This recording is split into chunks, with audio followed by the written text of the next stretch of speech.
any of it to come to agreement on anything, or are we going to litigate all of it?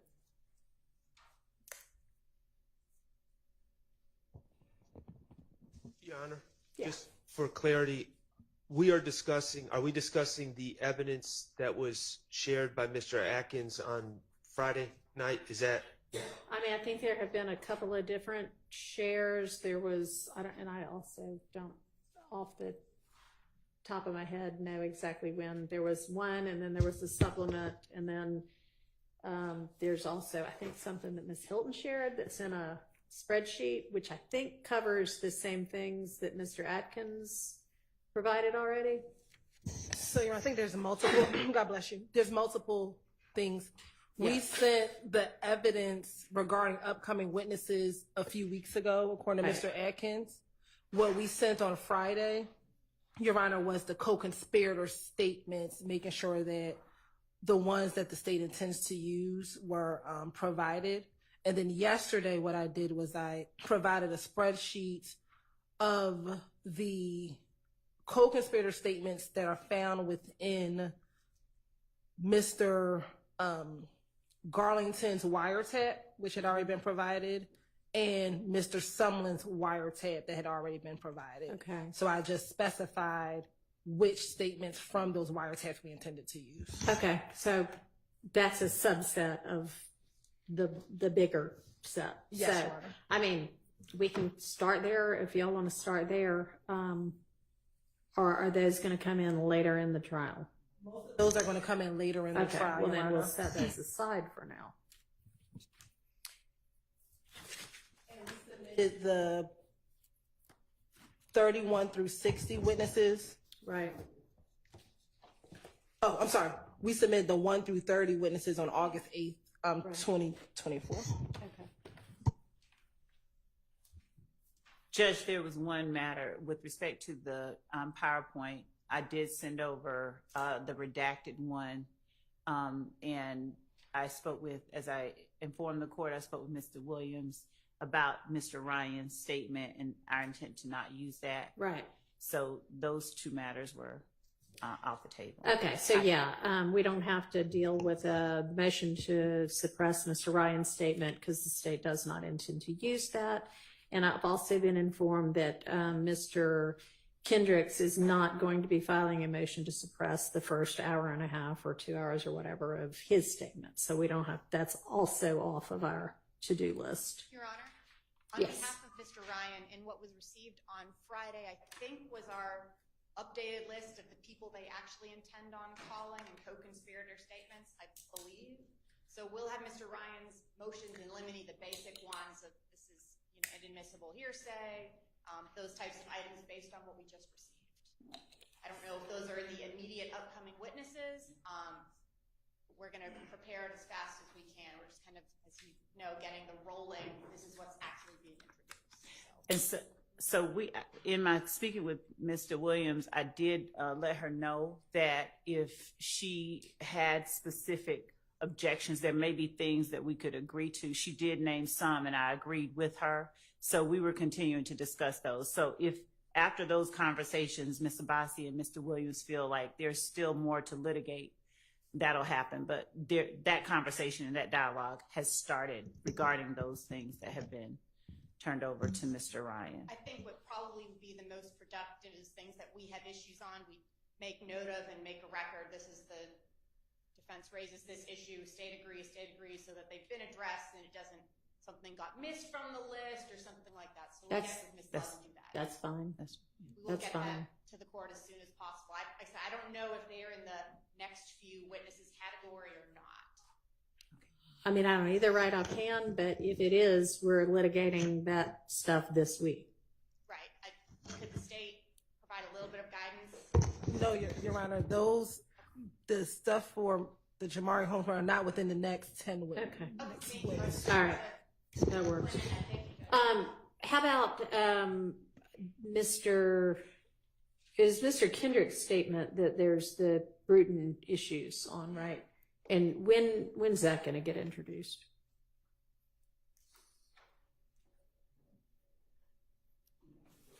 So not in the not in the next 4 weeks, actually, based on who it is that we intend to come before the witness that would Okay, introduce. what witness will that be with? Investigator Thor.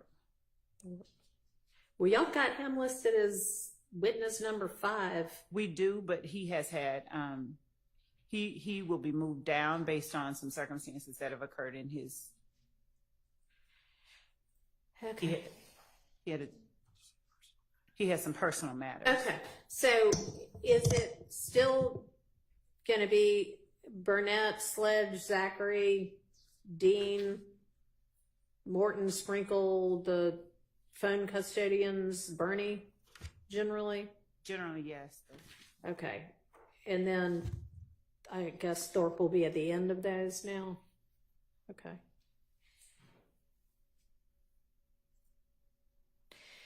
And that PowerPoint, that's with Dennis. that's with Dennis. Okay. So he's several out. Okay. All right, so great. That'll give y'all some time to get together on that statement to sort Bruton issues. Mr. Steele, you also seemed to kind of be making a broad argument that nothing in his statement, in Mr. Kendrick's statement, even if it doesn't directly implicate your client standing alone, needs to be redacted, or there needs to be a limiting instruction about that. Do you have any law to back that up?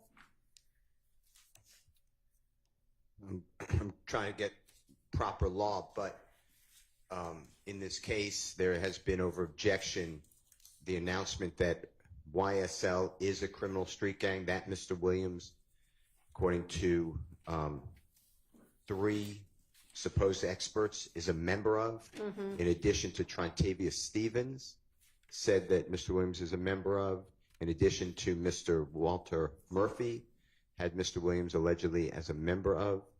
There may be others. And then in Mr. Kendrick's statement to law enforcement on October 6th, 2015, he discusses YSL, the crew, the gang. So I think that under Bruton, it's an element of the offense of criminal street gang as well as RICO, that I believe that does not indirectly but directly implicates Mr. Williams. But I'm looking for law on that. But that I do not want to waive that issue. In addition, Well, yeah, just get me some law and we'll take it. Sounds like it's not quite as time sensitive as we thought it was, but we still need to get moving on it. So try to get me the law that would cover that. in addition, I'm sorry. Go ahead. No. I thought Go ahead, I'm done. we were done. Thought the sound record was done. Yes, I do want a limiting instruction, and that comes right out of the cases that I did cite, because that statement I cannot cross-examine. Mr. Adams cannot cross-examine Mr. Kendrick. That statement should be his alone. And it's Confrontation Clause, so it does not move the conspiracy forward. So it's not a recognized exception. Okay. So the second part of the question was, do you have law for the limiting instruction? And I already provided, but I could provide more. Okay. And then I do want you to get with the state to try to come to an agreement as to what needs to get redacted to avoid Bruton, at least the classic Bruton issues, and we'll have to take up whether any kind of talk whatsoever about YSL gets included within that or not. But as to sort of the classic, Mr. Williams did this, which I doubt if he says something like that anyway, but something that would directly implicate your client standing alone. Y'all, the state ought to know what that would be and be able to redact that out. And it's going to be played as a video statement, right? So, right or no? We intended to ask questions. Okay. Versus. That's fine. That's fine. And Your Honor, Yeah. I did that in my motion. I was specific, and I give the timestamp where it starts. And I did it not only for Mr. Williams, but I did it for anybody else that I saw. And I did it for Shannon Stillwell. He's mentioned a great deal as well. So I believe that I flagged. If I missed anything, obviously I'd like somebody to tell me, but I believe I've already done it. If the state agrees with it, then we need to figure out, make sure that the witness or witnesses know. Sure. But other than that, that's been done, Your Honor. Okay, thank you. And Your Honor, Yes. while we're on this topic, just an additional issue. Not only are there Bruton matters, but there's also just typical evidentiary rule matters, such as speculation. At one point, Mr. Kendrick is asked who he thinks may have done this, for instance, and he names some names. That's the sort of thing that would need to come out, Bruton or not, if we're asking about speculation. Okay, well, it sounds like it's not going to be played as sort of a running statement. It's going to be more targeted questions to the, I guess, investigator that conducted the interview. Correct. Okay, So that would not even be an issue, putting in or trying to redact out Okay. those kind of comments. All right, good. All right, so let's turn to some of the specific then evidence that's going to be coming in with these next witnesses. So there's not anything controversial with regard to witness Burnett's evidence, right?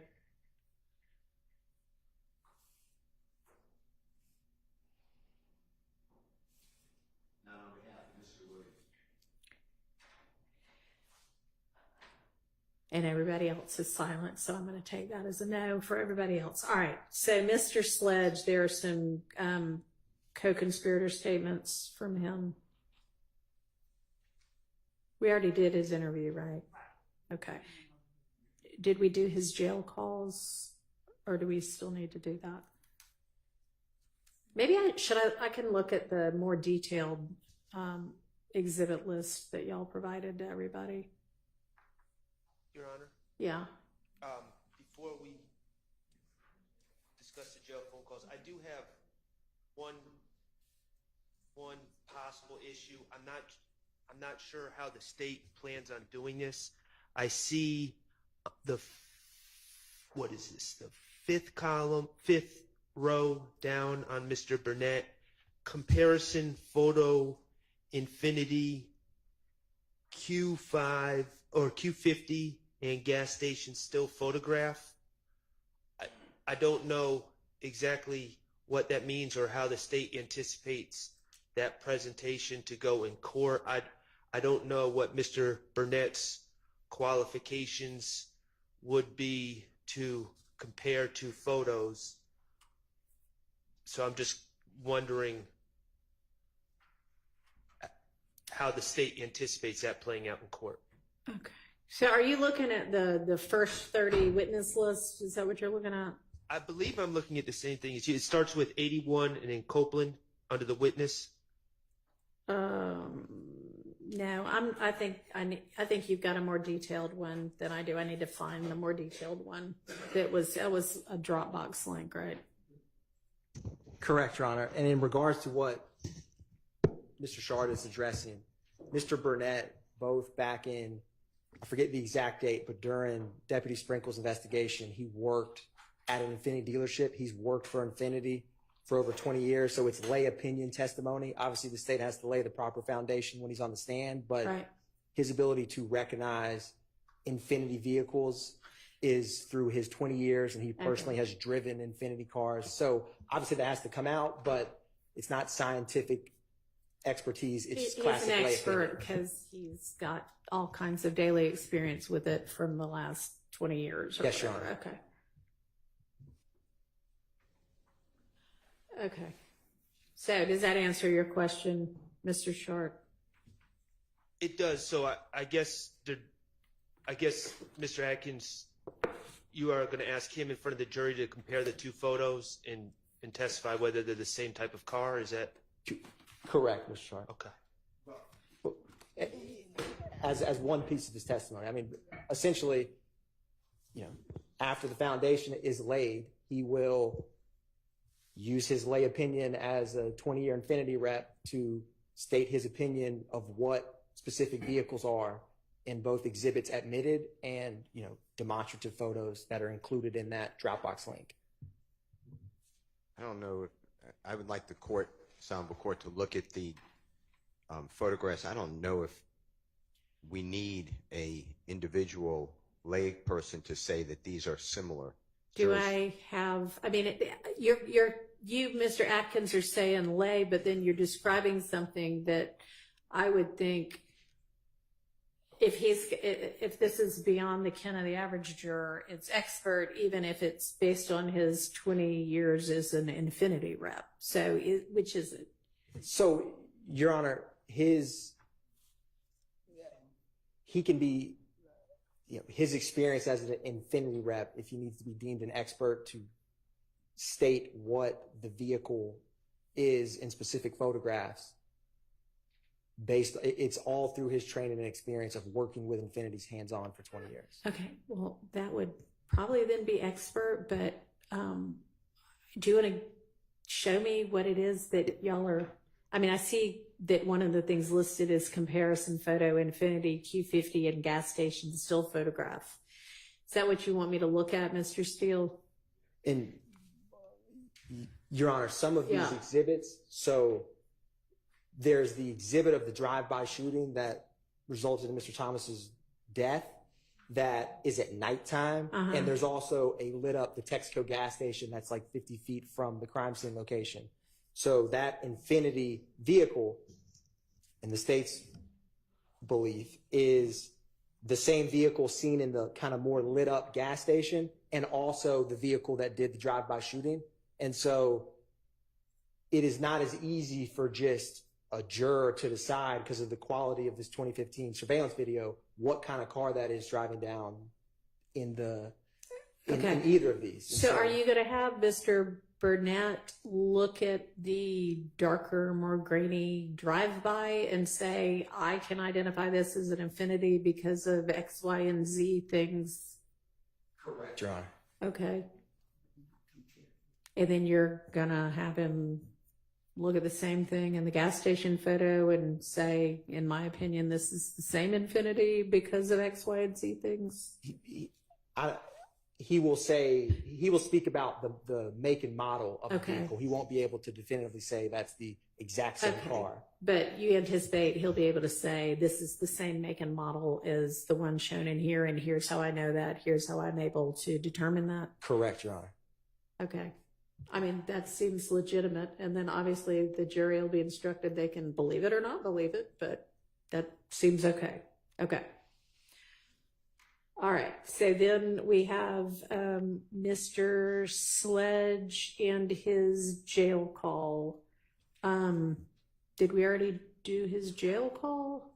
We haven't. I've listened to the jail call. I would object to the jail call. It's Mr. Sledge talking to his fiance or wife about what happened in court, and it's definitely not relevance objection.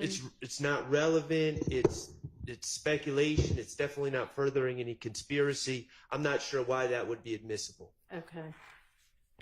We would not play that jail call unless there was something that Mr. Sledge says on the stand that contradicts something that he said in the jail call. Okay. So, that's just potential impeachment. That's not going to come in during his.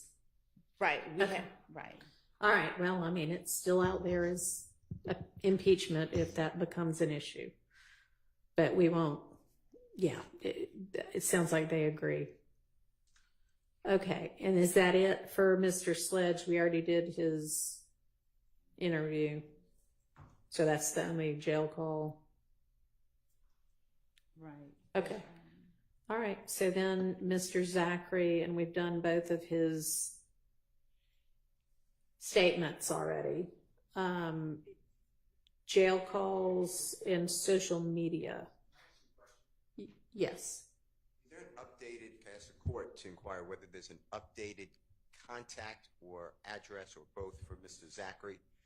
Somebody said that he's in North Carolina. I don't have any contact with that gentleman. Okay, can you provide, if his contact information has changed since y'all last provided it to the defense, can y'all provide updated? So the last time before last that we spoke with him, someone indicated that he was, but it appears that he is still in The same location. place he was. Okay, all right. The last week, I just want you to know if it matters to the court. Hold on, can I ask this question? We were told that he's very ill. That's what I was told from the detectives. Okay, And I was told that he's in a hospital. That was dated June 4th, 2024. So we haven't bothered him at all. But if that has changed, and I heard what the state said, it's information on witnesses. We can discuss that aspect of him at the bench or something like that. I don't want to put personal information about anybody out. no, I agree. Is that something we need to come up now and discuss? We can. Okay, let's do that.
So with regard to Mr. Zachary, on the kind of detailed witness list that starts with Copeland at 81, all you have listed for him is the 2 interviews.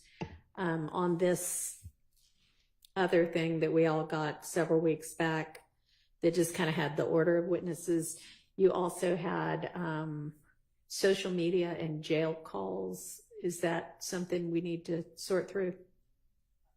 Or do you not intend to use those anymore? We tend to use them. We did provide the social media postings that he has. Okay. That's in that other Dropbox, right? Okay. So let's go to that then and sort out whether there are any evidentiary issues with regard to all of the things you think you might use evidence-wise with Mr. Zachary.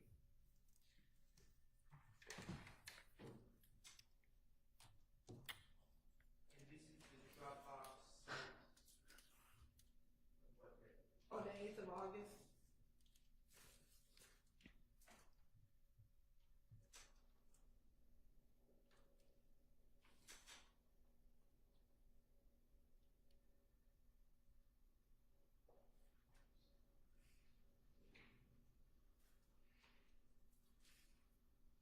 Yeah.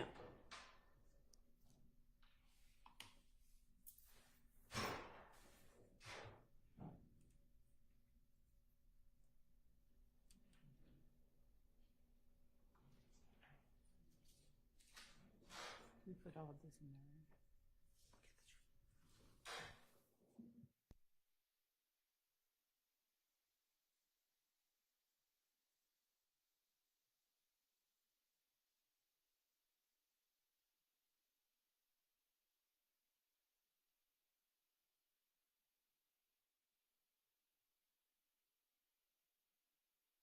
Zachary folder.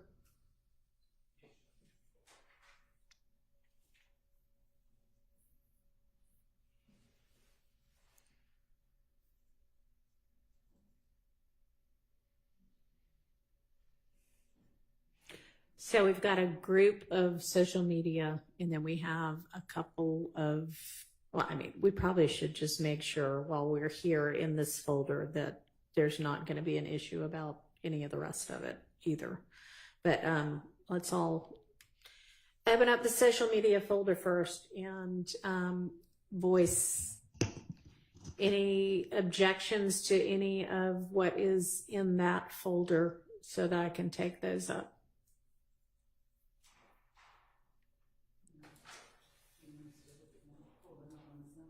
I mean, I can see, everybody can see them, right? As long as we are looking at the same thing. Which, if we're all looking at the same folder, we ought to be looking at the same thing.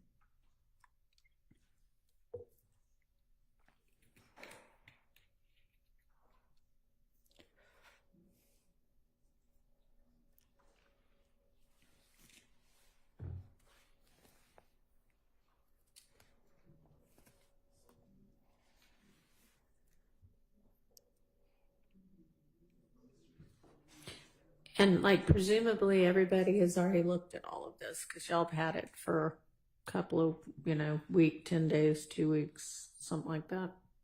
So are there any objections to any of these social media postings and screenshots?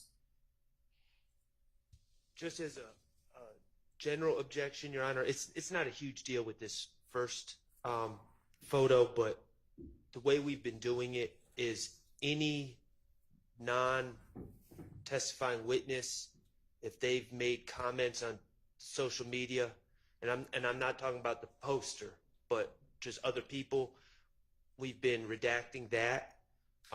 Again, it's not a huge deal in this case. Someone named No One Trusted says where you at, but Right. Generally moving forward with all the social media, we're gonna ask that the state redact anything that's not said by a testifying witness. All right. And I mean, if there is some reason why that's relevant, you can bring it up, but otherwise I think that's a reasonable way to go about it. So that's how y'all will operate. Yes. Okay. All right, so beyond just that clarification, are there any issues with regard to the things in this folder?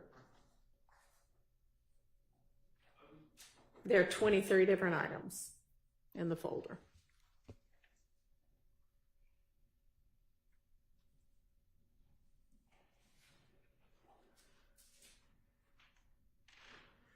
And like, y'all ought to be ready to go with this, because all week last week I said this is what we were going to be doing. So I can't tell whether y'all aren't saying anything because no, you don't have any objections, or because you're furiously scrambling to look right now for the first time, which should not be the case. Okay.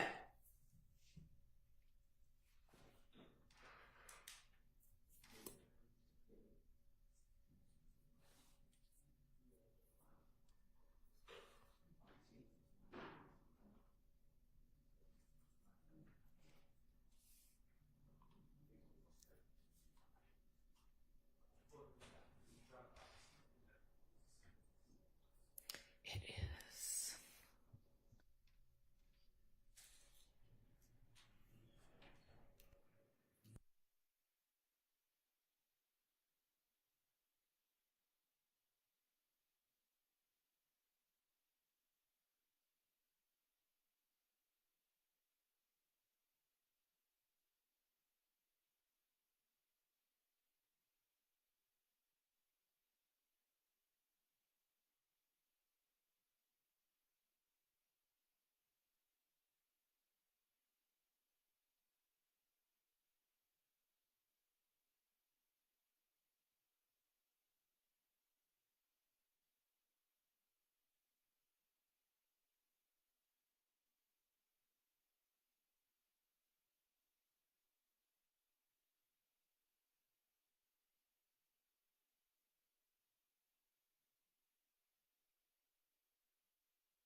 Defense counsel, we're not going to be able to take this amount of time before every, sub piece of evidence, because we have, as y'all know, a lot to get through.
we, as a group, our stance is a lot of this. These are just social media posts that do not touch upon any allegations, and we're just essentially most of these cumulative, irrelevance, 403, and so I know that Your Honor maybe didn't want to do it this way, but if we could maybe just put them on the screen and litigate one by one, I think that might be easier because there's several that are objected to. Okay, so which ones are objected to, and we'll put those, we can all look at those. Two, That's 2015-57, that one? Is that what you mean? When you say two, you mean the second one in there, right? the second one. Okay. Yes. All right. And assuming the comments aren't there, this is for all of these, unless you tell me differently, this is a relevance and cumulative objection? It's a relevance objection on this one in particular. From what I can see, it's a video. It's very dark, but I presume it's Lil D. I don't know that for a fact. Okay, that's fine. Yelling about Club Crucial and cussing.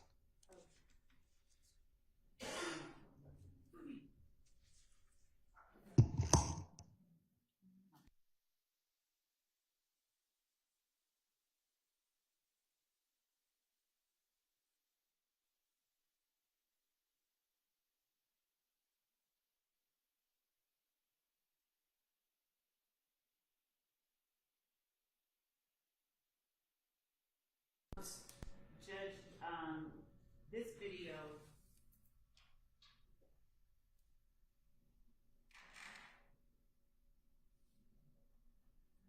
if the objection is relevance,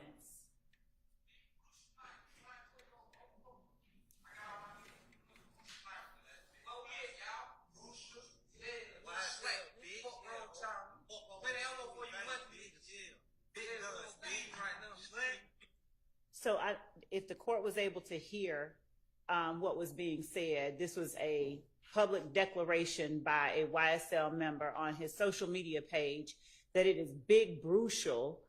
They're at Big Brucial, which is Club Crucial. The substitution of the C in crucial for the B is evidence of what our gang experts have testified to regarding what blood gang members typically tend to do.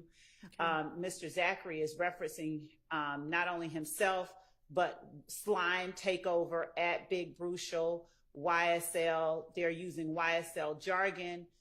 It is evidence of the existence of the enterprise, the existence of the nature of the enterprise, the associations within the enterprise, and the gang itself. Okay. Your Honor, we've beaten the dead horse of B's replacing C's a long time ago in this case.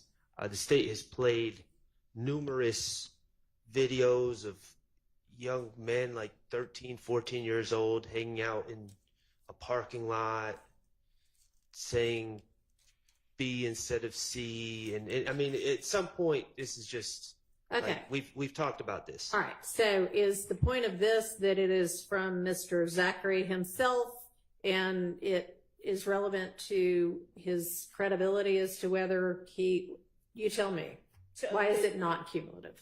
It's not cumulative, one, because no one, I think, in here is going to concede or stipulate that YSL is a criminal street gang. So one, the associations that, and the substitutions that Mr. Zachary, who is an associate and a member of YSL, uses that tie himself and YSL to criminal street gang activity and criminal street gang customs is relevant in itself. Mr. Zachary is an associate and a member of YSL who is testifying.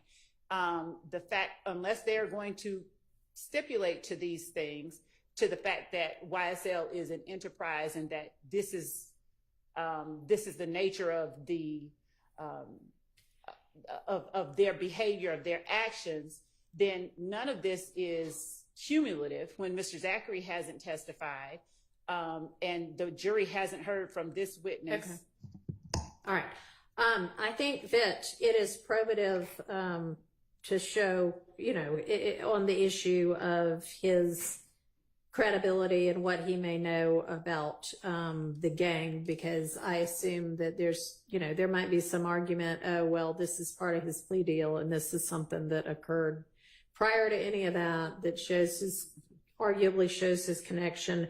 Now, if the next 22 all do the same thing, then we'll have a cumulative issue. But this is the first thing from Mr. Zachary that's not, him sitting on the stand saying it. It shows. So he didn't enter a plea. He's not listed on the indictment. All right.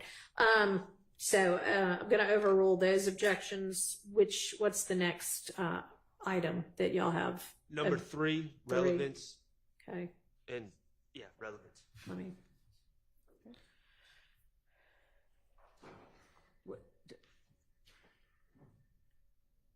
What's the relevance? Judge, in number 3, I point out that Mr. Zachary's social media name is YSL_Lil D. He is in the picture with Shannon Stillwell. I believe that's Damikion Garlington in the back seat. Mr. Stillwell is throwing up the YSL sign. And what Mr. Zachary says in the post that is made on May 5th, 2015, all my dogs dirty, check for mains. I mean, I think it's self-explanatory, but the association, the nature of the... I'd ask the state to explain what they think that means, because... It's not self-explanatory to me. Okay. I mean, all my dogs dirty might be, but check for mains. Well, that part... the check... like you... check... what? All my dogs dirty. I mean, check for mains. Like mains. The all my dogs being dirty is a declaration by Mr. Zachary. And we would argue that it relates to him, his friends, his cohorts, YSL members. Mr. Stillwell seated next to him, Mr. Zachary, Mr. Garlington seated behind him. It is an assertion of who they are and how he perceives them as a group. He is associating himself with them. He's saying they dirty. Okay, well, so the check for mains part remains unexplained, but I don't know why Mr. Zachary proclaiming all my dogs dirty would have anything to do with this case. yeah, well, I mean, it might make something more probative more likely than it would be without.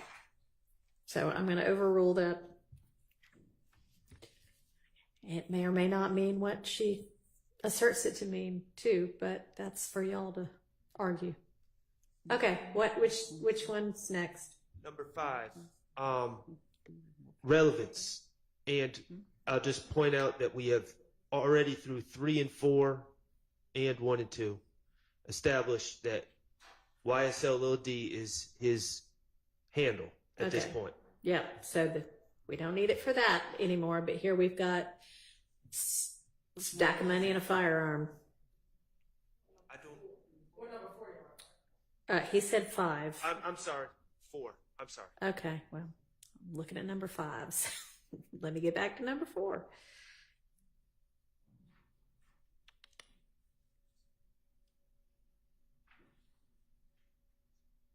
All right. State. We don't need number 4. All right, 4's out.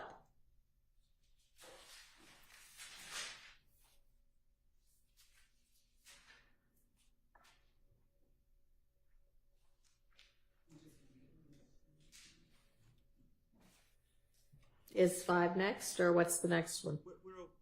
I don't, unless someone else on the team or on the defense speaks up, I'm okay with 5.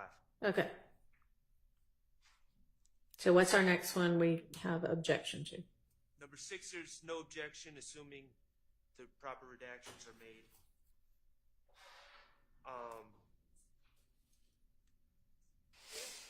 Number 7, no objection. Number 8, irrelevant, and also, so 401 and 403. All right, let's look at number 8.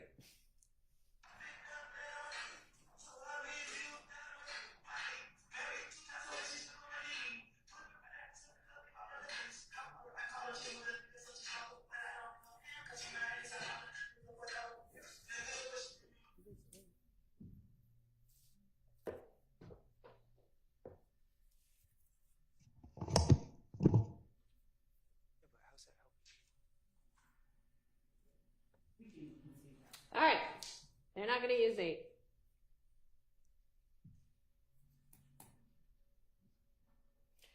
I want y'all a little more ready to go tomorrow, okay? I feel like we're looking at them right now and making the determination, and that was supposed to be done before now. Number 9, same objection. Well, relevance.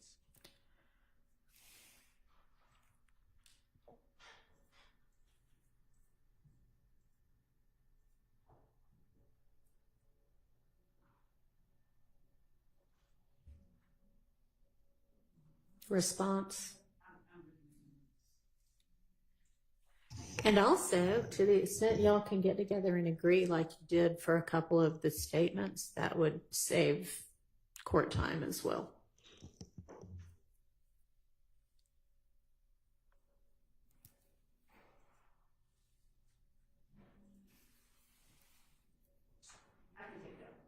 Okay, see, this is 3 already that y'all objected. They said, yep, okay, we won't use that. So if y'all get together, maybe we can do more of that.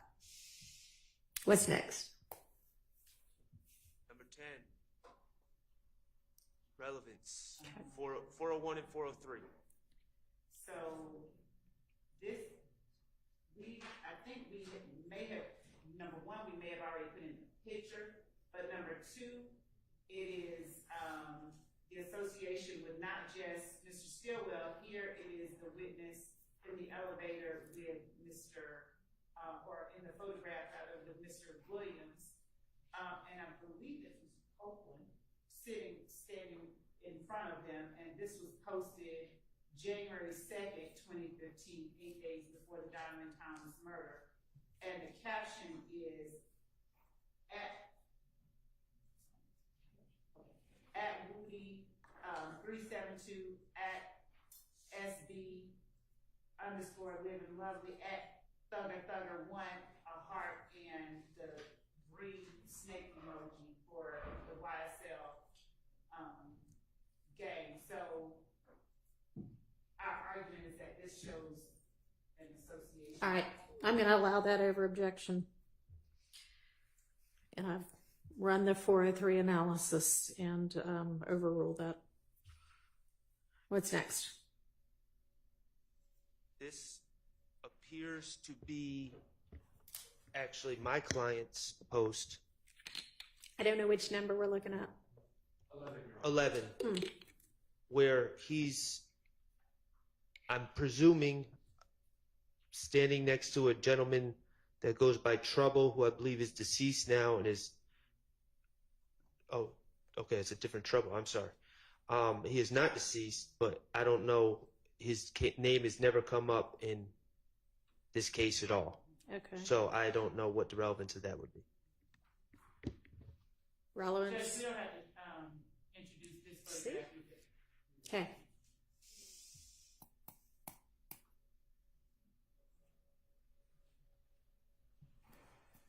Number 12, I'm going to acknowledge that it shows Mr. Kendricks in the photo, which if they're going to argue association, that's fine, but this association is being established through 12. So I don't object, but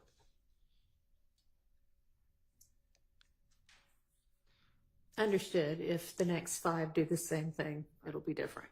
All right. So and number 13 is relevance. 403 as well. All it's doing is showing Mr. Stillwell, Mr. Zachary, and Mr. Garlington in a photo together. And this has already been, association's already been established, I think, in picture number 3, maybe. So, Your Honor, understanding that the defense feels that one picture is sufficient to establish a photo, and at some point maybe past one is cumulative, but this particular picture has a caption on it, the date of it being 2/17/2015, from top to the pen to the grave, wherever life takes us, y'all gon' forever be my little bros, at 30DD, at YSL little D, y'all go and follow them, by the way. So, Your Honor, our argument would be that the caption itself is relevant and the date of the association. I would think highly relevant. I'm going to overrule the 401 and 403 objections.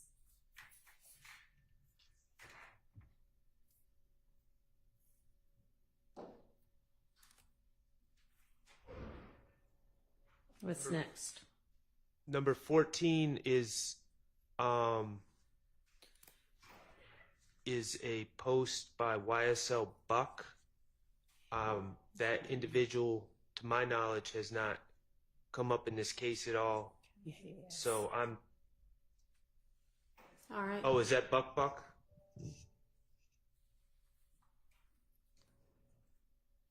Yes, it is. Okay. All right. So are you? I don't know what the relevance is. Buck's not charged. He's not testifying. He was mentioned in a incident from 2013. So I'm not certain what the relevance is of showing a picture of Buck or a video of Buck holding what appears to be a firearm. Mm-hmm.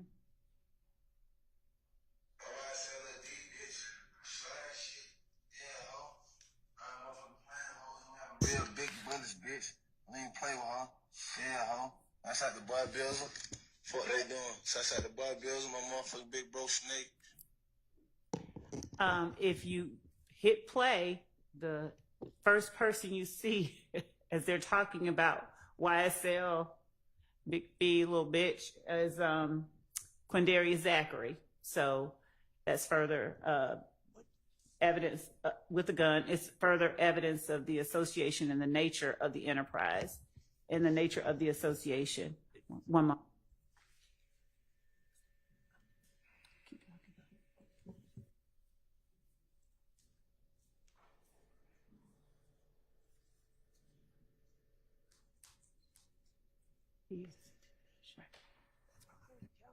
And also underneath at the bottom, you see the hashtag YSL Real Slime with the snake emoji. This is this outward display of aggression, this outward display of, firearms. We would argue go to proof of the nature of the enterprise, the nature of the association, the nature of the gang itself, and the nature of the activities within the gang. All right. Your Honor. Yes. I mean, we've been hearing that explanation for months now. The nature is, we're talking about videos posted on the internet by someone who's not charged, that has in the video someone else who's not charged, who's cussing and pointing guns, and I think they say YSL in the video, that at this point, any probative value derived from playing this video at this point in this trial, after all the other videos that have been played, is marginal at best, and it's outweighed by confusion of the issues, prejudicial effect, and the like. I mean, it's just overkill, and And all these videos, I'm not going to say all of them, but a great number of these videos have absolutely nothing to do with the issues involved in this case. And this is why this case is taking so long. Well, I mean, I think it is probative of the assertion that YSL is a gang willing to commit criminal acts. Now, how many, so this is Zachary, Buck, and who was the other? Who was the third person? Do we know? Not off the top of my Okay. head, Your Honor, but I wanted. Buck is asserted to be an unindicted co-conspirator? Yes, and to be clear, Buck has not only has his name come up multiple times, he has been in video. He is his voice was played over a jail call. He recorded one of the videos with Trontavia Stevens and Mr. Williams. So yes, these two are YSL Associates members. And also, just as to the point that Mr. Sharp made about the number of videos, the constant cross-examination and sort of rebuttal against this idea that it shows an association, and the nature of the gang is that it's promotional, it's music, it's art, it's something that's not related to criminal street gang activity. So our position on that is unless there's this stipulation regarding that, which we assert that it's relevant to prove, that every time that they argue that a particular video is promotional or it shouldn't be taken literally, they are creating the need for the state to show the jury evidence otherwise. Okay. Do we have a video similar to this one in already? No. Do we want to dispute that and point me to what is? When you say similar, I mean, the state played. I mean, not like a music video, but the state played. I believe twice they actually played it. About 13-minute video of young men talking about YSL and slime in a parking lot outside apartments. are they pointing guns at the camera while threatening to do things in the name of YSL? I'm being told that guns were pointed in that video. And is it I don't mean a music video. No, it's not a music video. It's a video of. And who are the people? It was Walter. It was Trontavia Stevens, Lil D,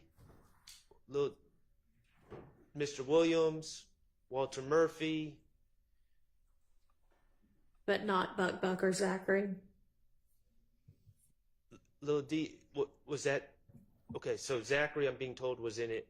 Buck was not in it. I don't know what is important about Buck, quite honestly. If y'all want to tell me exactly what, exhibit number that is, or give me that to look at, but my inclination is that this sounds different enough and not cumulative. So I can look at it and, I may change my mind, but at this point I'm overruling the 401 and 403 objections. We'll get you that exhibit Okay. number.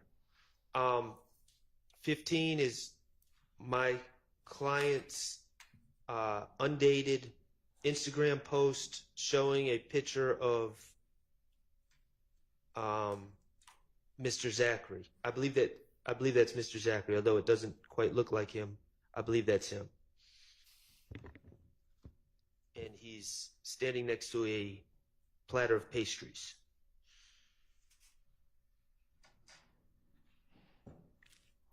So I think that's a relevance objection. And cumulative, because the association has been shown. Okay, what does the state say about that? Judge, we don't have to use this initially. We believe that it could rebut a particular line of cross-examination, but right now we won't use it in our direct of Mr. Zachary. Okay, so there may be some cross-examination about whether they went to a bakery one day, and then this might be relevant. Otherwise, they're not going to use it. And Your Honor, I'm kidding. I mean, it may be relevant to something else, but who knows? I don't know. it's Mr. Stillwell's post Right. of Mr. Zachary, and his commentary about Mr. Zachary is what we were looking at that was most relevant. He's commenting my dripping, so he's commenting on his clothes. He's dripping in blood. There's a red jacket that he has on, and that jacket, our argument is that that's what he is referring to. Okay. Well, at this point in time, we're not going to be using that one. Okay. What's next? 16 is fine, no objection. Okay. Yes. 17 is fine, no objection. 18, 401, 403, the association with my client has already been shown. Not sure, that's Your Honor, just so you know, that is Mr. Zachary and Mr. Stillwell seated behind a bottle of liquor with large amount of cash on them. So, Judge, this is part of our indictment talks about the purpose, and hang on, I'm going to just read the language.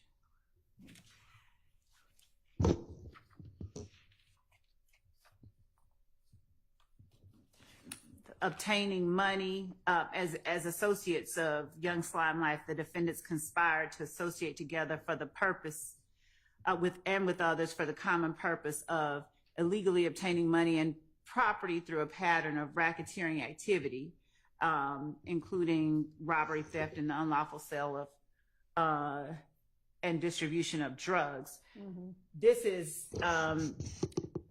Mr. Zachary posting large sums of money with Mr. Stillwell and asserting their unity. One thing about my brew, again, the B replacing the C, we all eating. So he's talking about, Yeah, we're rolling in the dough. We're doing well.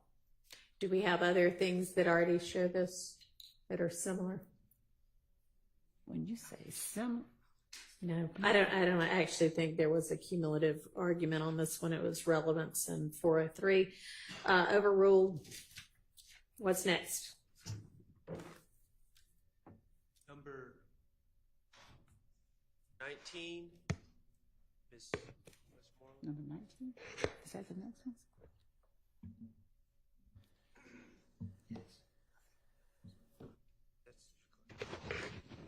And who all do we have depicted in this photograph?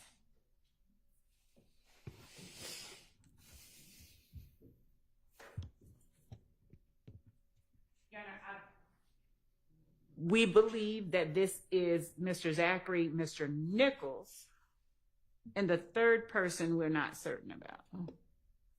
All right, this is showing Zachary and Nichols in the same kind of YSL posts with guns.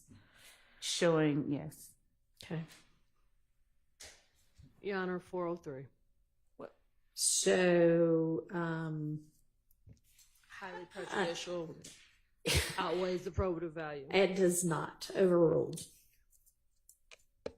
What's next?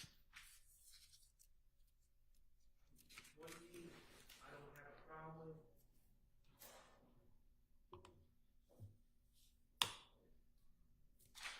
21, I believe that's Mr. Zachary and Mr. Garlington.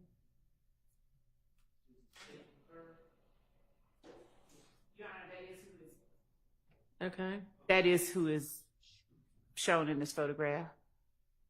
I don't have a problem with that. Okay.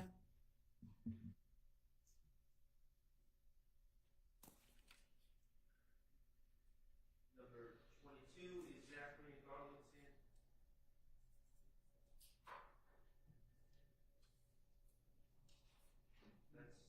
I don't have an objection. Okay.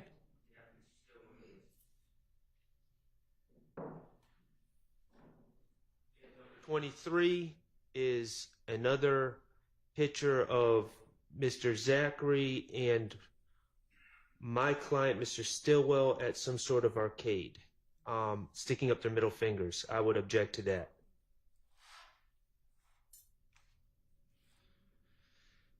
Relevance 403. All right. Cumulative. Days. Go ahead. What's the state's response? 6 days after the murder of Donovan Thomas, this post is made. We gangster in every city we go. All right, and this is 23, right? 25. Oh, 20. Which yes, one is number this? 23. 20, yeah, okay, right. Well, I just clicked out of it.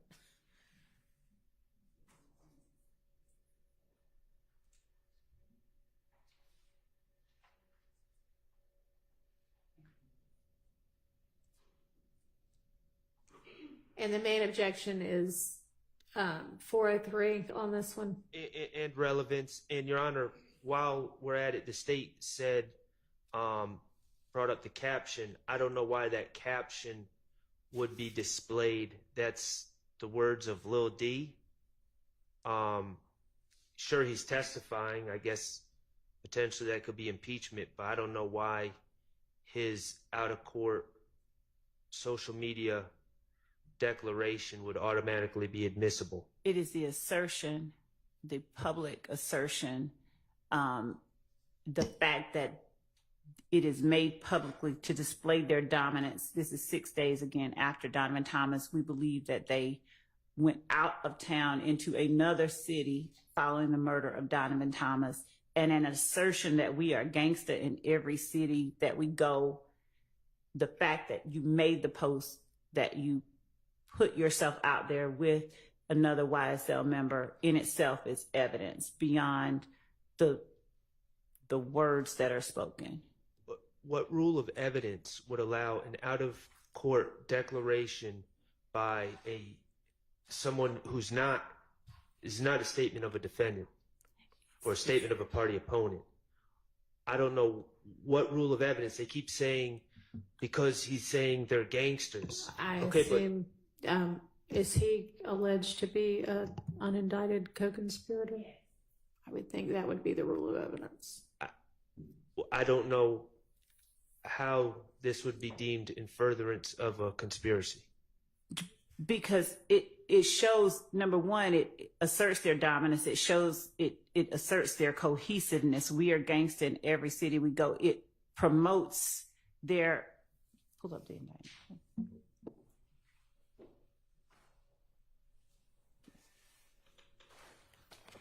It preserves and enhances and protects their reputation, power, and territory by the posting of messages, images, videos, and songs demonstrating allegiance to the enterprise and a willingness to engage in violence on its behalf.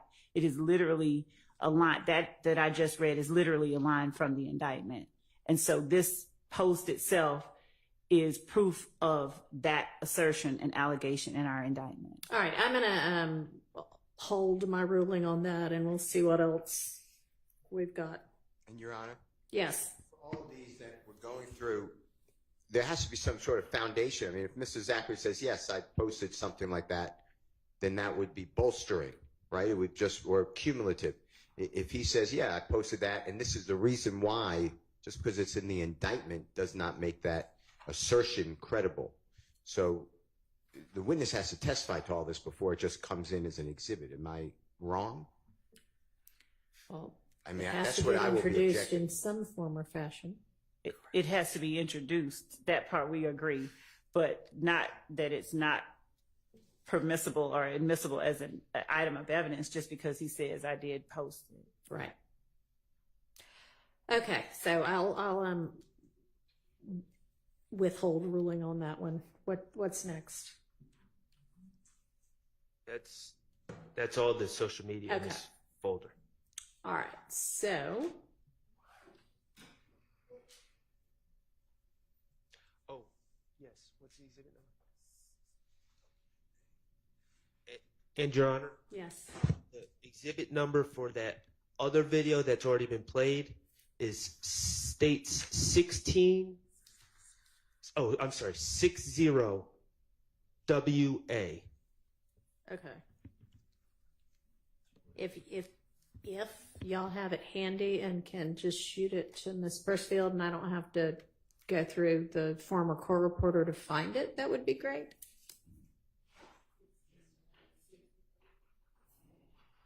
If not, I'll try it the other way. All right, so let's look and see what else is in the folder for Mr. Zachary. There's, well, y'all can see the same things that I can see. Is there any objection to the other 5 items? I think one of them's, the last one's one of the interviews. So is there any objection to the other 4 items? The second to the last one. Yeah, I couldn't open that one. I couldn't actually. either. So can y'all maybe share that one? Do y'all know the one we're talking about? I don't know. It may be. It's 3.95 gigabytes, so maybe. It just seems to be in a format that.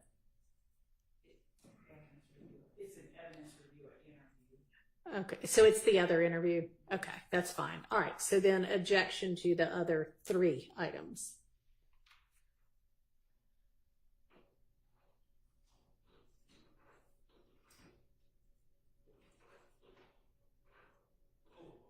Anybody? Oh, I'm sorry. No objection to the items. Okay, and you're speaking for, I guess, everybody else's silence is assent here. Okay. All right, so that's Mr. Zachary. Should we look at, is Mr. Sledge, let's look at Mr. Sledge. He's going to be either right before or right after Mr. Zachary. Okay, let's see what's in his folder. All right, we've got a jail call folder, a social media folder, a tattoos folder, and then some other items. Have we already dealt with any jail calls for him? Your Honor, that's the one that the state said they would only play for impeachment. Okay. And that's the only thing in that. Yeah. Okay. So that's all right. And then how about social media? Do we need to go through his social media? I would suspect. Yes, Your Honor. Okay.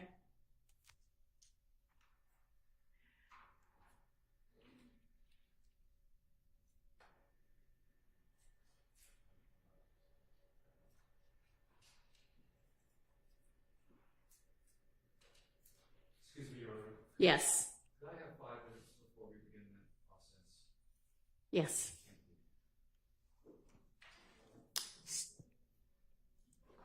If anybody else needs to use the restroom, all right, let's take a quick convenience break.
we're looking at the social media posts for Mr. Sledge.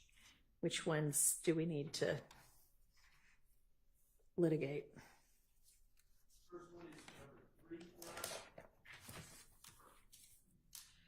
So for whatever reason, I don't seem to have the, let me see if I can find the numbers. They were a lot clearer on the last group. So give me a minute to find where number 3 is. And Judge, Yeah. am I incorrect? I believed that we had gone over Mr. Sledge's social media post. We did not? I don't know if I'd have I thought that we had gone over them, sort of. some of them at least, and particularly number 3, if that's the one that's labeled State's Exhibit 397Y. 397Y.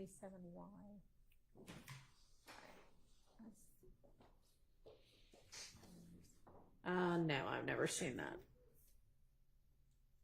Where we talked about the fact that it was the night of Donovan Thomas's murder and that he was Yes. posting. Yeah, I Patriots remember Day? talking about it. Okay. We haven't reviewed this, and my objection to this is the state keeps inserting these January 10th, 2015 captions on these photos. We don't. If you look at every other Instagram photo, there's nothing like that. But then on these January 10th, 2015, they're inserted, and that's inappropriate in my estimation. And that's my objection. Sustained. I don't think y'all need that. That's not what it really looks like. That's fine. And we intend to show evidence that it was posted on January 10th, 2015. So we can take out that little square that's above the The hover. Yeah. Yes. Okay. All right. So that objection is sustained. And number 4, the same thing. Okay. They'll adjust that one as well. That's fine. And so, Judge, Yeah. as I said the other day regarding the other inquiry about that, as I'm asking the court, if we establish with the witness who caused that to pop out, Right. I would think that if you are having that witness testify, here, here's me looking at the social media, and here's what I do to find out the date it's posted, and this is what it looks like. Here's, when I hover. I mean, I think that's fine, and you can show that, but I think the exhibit that goes out to the jury needs to be just what it looked like, not with the hover. So if no objection to that ruling as to showing the exhibit with Mr. Sledge, right? Because he wasn't the one that hovered, Right. But as to, for instance, ADA Sprinkle, who would have been reviewing it and who would have been hovering, screen grabbing what shows up when he's looking at a social media page is relevant, we would argue, relevant evidence of the date that it was posted that goes beyond the memory of. All right. What does the defense say to that? Like, the proposal at this point is not to have the hover part with these witnesses who posted or whatever, but with the investigator or prosecutor who, I guess, was in charge of collecting this evidence and who confirmed via hovering that that was the date it was posted. If my stance, the state keeps saying Mr. Sprinkle did it. I don't know that to be a fact. So if they produce the witness who hovered. I mean, I think that's their plan, right? Is to put Mr. Sprinkle on the stand and he will testify to that. Sprinkle, Gaither, Dennis, whichever one, because there are multiple ones. Well, so that's my whole point. So You keep yeah, saying whichever that will have to come in through whichever witness did the hovering. That is what we're saying. Okay. All right. What else?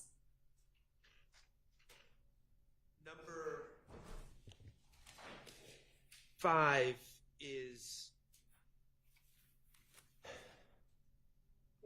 Well, I'm going to object to number 5.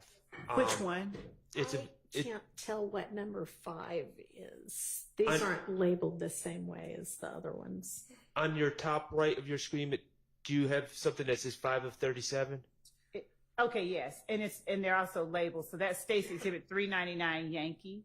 So that's the video. It's 399. Okay, got it. So Do I need to watch the video? Because if so, I need to pick which media player I'm I can gonna... you can just I can hit it. It's a regular one. Well, I'm not on Zoom, so do I just need to Oh. hear it? I think I hearing can it- join Zoom, but I just hadn't yet. So give me just a second. Yes, Your Honor. Do I need to see it or just hear it? I think hearing it would suffice. Okay. That's Keith, do you want to? This is him. 5 of 37. To fill the screen. okay.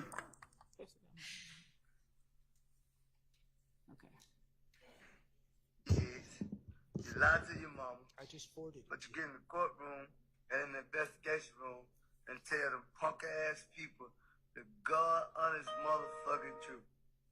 Pussy ass. I didn't stop it. Let me try it again.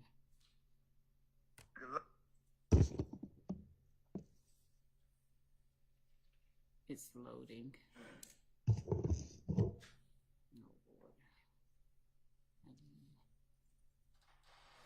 Lie to your kids, you lie to your mama, but you get in the courtroom and in the investigation room and tell them punk ass people the God honest motherfucking truth. Pussy ass. So I thought we did discuss this one already. There was a prior video that's been admitted into evidence where this is my recollection, and Mr. Williams, if this is not correct, I apologize. Mr. Williams, we discussed this one as well? we did. Okay. We did. Okay, so on to the next one we didn't discuss. And though my next one I had object to is number 11. Okay, can y'all tell me what state's exhibit number that is? Yes. And number 11 is State's Exhibit 406Y, and to me it seems to be a collage of other photos with Mr. Sledge and other individuals that show up in other exhibits. There's no new associations that are revealed by Okay. State's Exhibit 11. All right, is the point of this one the post that goes along with it? Yes, Your Honor. Just 1 second. We're pulling it up. You got it? Yes.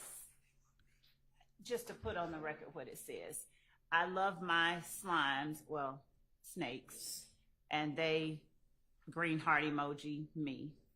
And it's a photo grid of Mr. Sledge and other YSL members.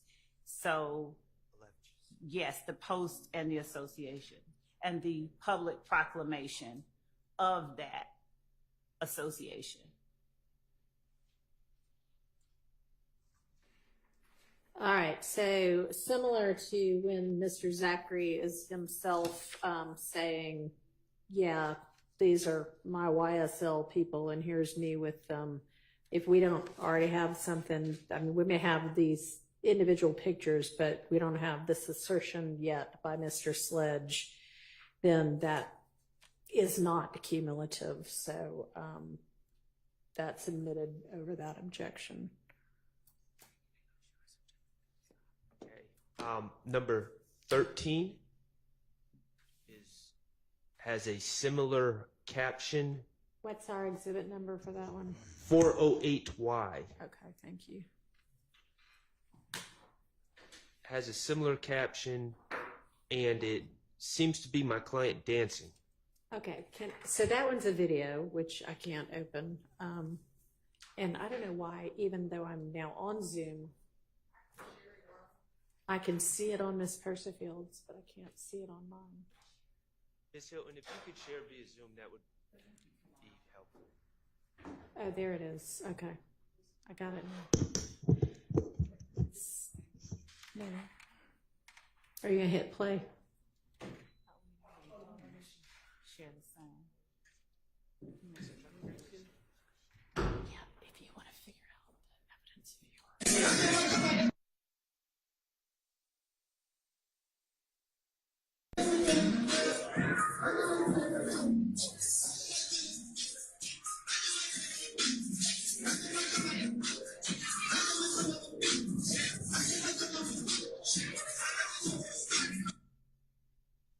So this is yours.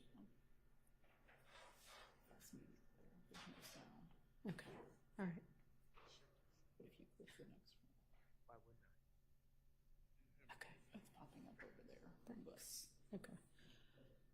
Is there anything added to this one that isn't captured in the still other than a good beat?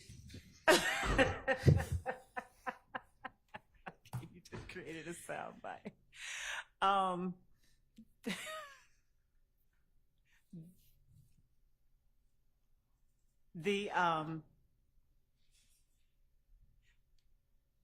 The still showing all of the members of YSL and the post are the most pertinent parts. All right. So then y'all don't really need this one, right? I'm asking, is there, We don't need the we video. just looked at number, was it 11 that was like the collage? Are there people in this still or part of this video that aren't also in that collage? Mr. Williams, I believe, but I'm checking to see in the Okay. collage whether Mr. Williams All is in right. the collage. Mr. Is he in there? You can't see his face in the collage. So the still shot is in the collage from the video in the upper left-hand corner, but Okay. Mr. Williams' head is turned away from Okay. the So camera if you in the want to video. capture a still from that video that shows Mr. Williams, then you can use it. Okay. Okay.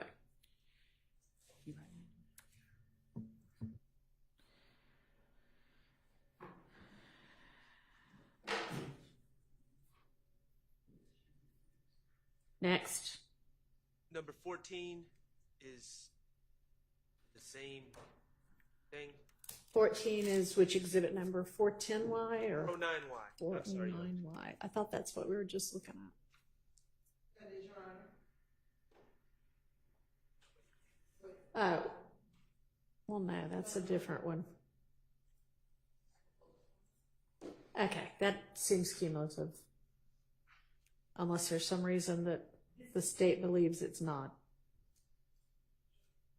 These are different people, and this is, can you hit play? This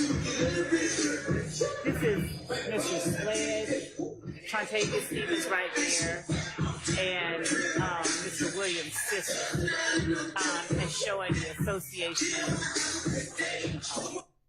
as showing, again, when they're talking about, I love my green heart, green snake, red hearts, emojis.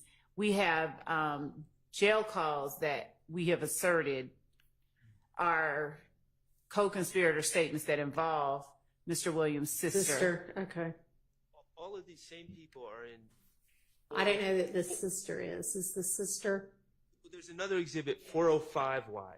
The state, this is an unrelated trip to the club, and now we have 2 videos, a collage, and I think 2 photos Okay. documenting this night at the club. Okay. So which videos are? Because I haven't. Unless there's some video that you just didn't. Well, I didn't object to it. Okay. It's 405Y is a picture of everyone from that same night. Okay. And does that show the sister? I can't.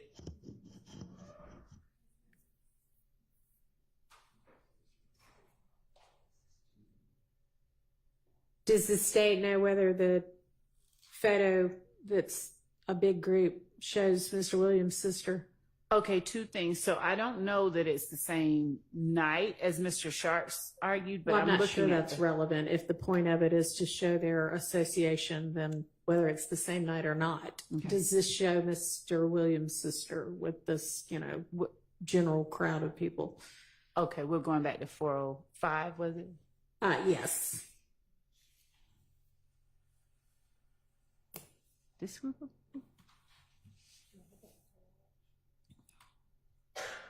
He says State's Exhibit 405. It's picture number 10. Okay. Can you go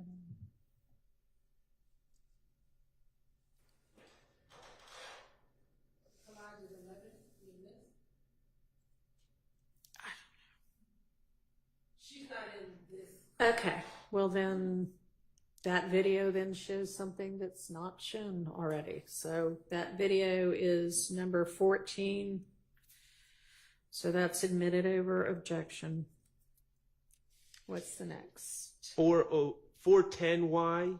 It's some sort of meme that was shared by apparently Mr. Sledge. Makes no reference to anyone in this case. So, Your Honor, the reason that this meme, we would argue, is relevant. You're about to get 20 years for a crime your best friend did last night. Do you snitch or take the beef?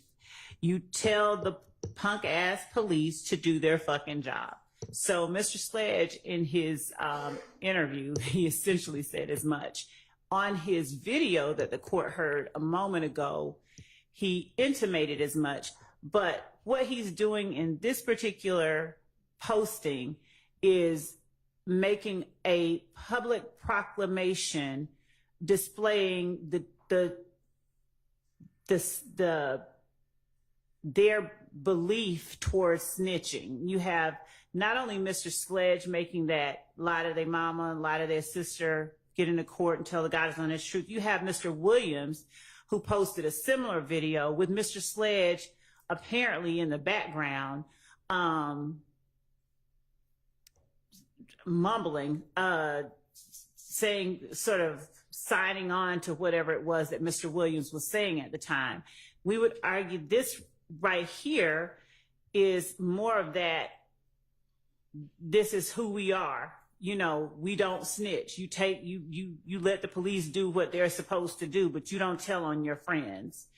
And under the circumstances of this trial, especially considering some of the testimony the jury has heard, we believe that this particular type of posting, public posting, is very relevant to explain some of what the jury has seen. Okay. Two things, Your Honor. Yes. First, the state has said they have a video of Mr. Williams saying things about snitching and Mr. Sledge saying things about snitching. So this is cumulative. Also, the state keeps saying they feel this, they're saying this. Mr. Sledge owns and operates, presumably, his own Instagram account. At no point does he make any reference to anyone involved in this case. At no point is he saying he's speaking for YSL. At no point is he hashtagging YSL or at YSL, anything. He's making a comment as an individual on his individual page, and he's really sharing a meme, but I don't know why that's relevant, and it's certainly cumulative when the state just said they have other people. They have him actually giving a statement, and they have Mr. Williams giving a statement that's already in evidence. All right. This particular assertion, it doesn't just say no snitching. It says you're about to get 20 years for a crime your best friend did last night. So the fact that Mr. Williams has made an assertion that is very similar in nature to the one that Mr. Sledge has made, and then the fact that this particular posting references not just telling on someone, but you're about to take the heat for something your friends did. It's displaying yet another message to the public about YSL and we would argue their willingness to stick together and stand on, their loyalty towards one another.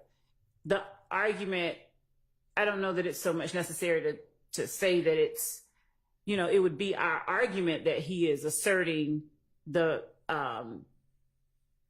sensibility, the way that YSL operates.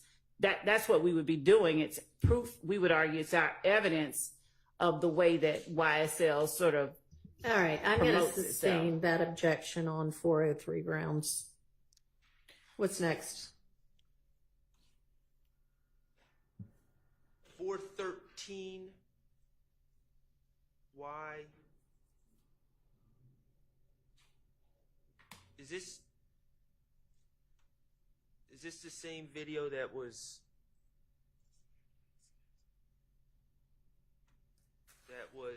I believe 399 and 413 are the same. Am I incorrect? I don't know. Are those the same video?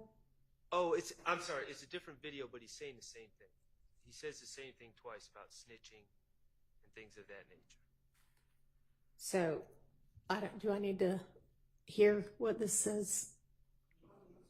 Hey man, nigga getting to tell lies to his kids, tell lies to his mama, but get in the courtroom and tell the judge and God on the truth. Y'all pussy ass niggas. We call you whole ass niggas trip now. Flat, ho.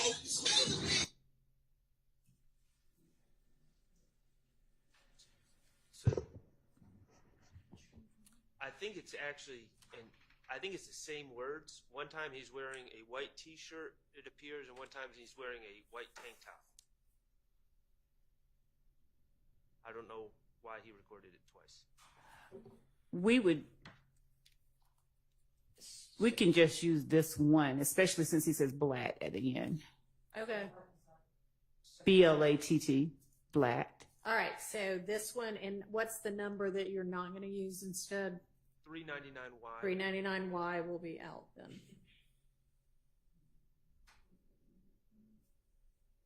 Okay.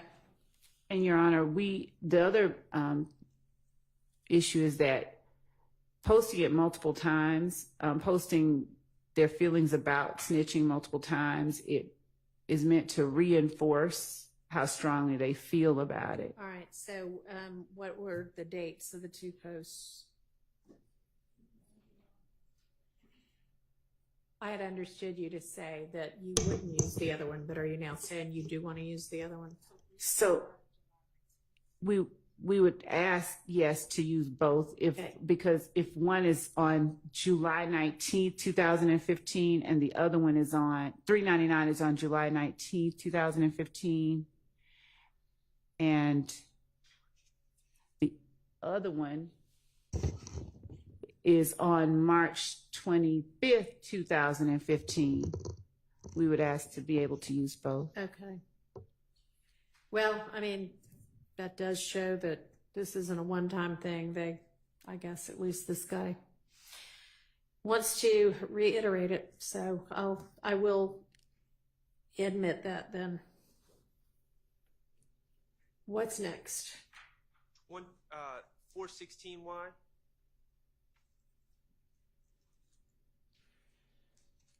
Relevance. What's the relevance of this?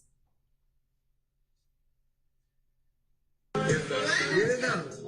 Ooh.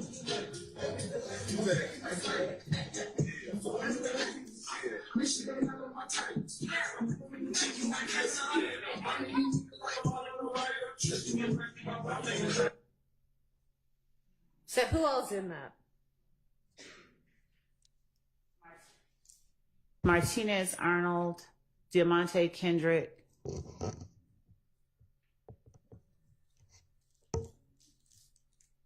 I mean, I can see the relevance. What I'm wondering is whether it's cumulative. But Arnold and Kendrick, I don't think we've had any, at least in what we've reviewed so far, the two of them. They've both pled together on a count in this indictment. I mean, there's going to be absolutely no.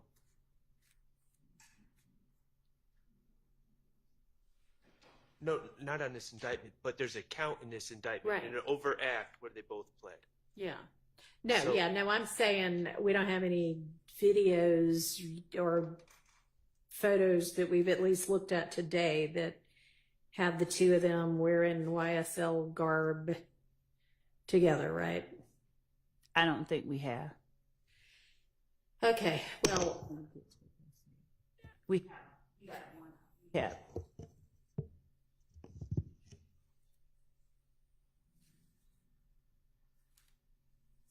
Not so far. okay. Anybody dispute that?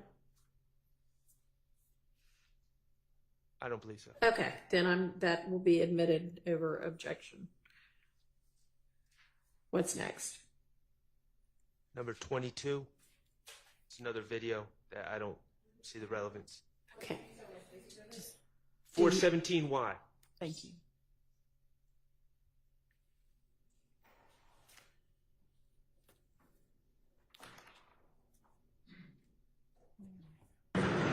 Bitch, we out doing a little shopping, bitch. How we having this shit? We're gonna make fuck these pump. Hey, tell them I said we can go back and forth, man. We doing a lot of little shopping, man. You know, fucking up Scott. Chinchilla in the shop. Yeah, turn up.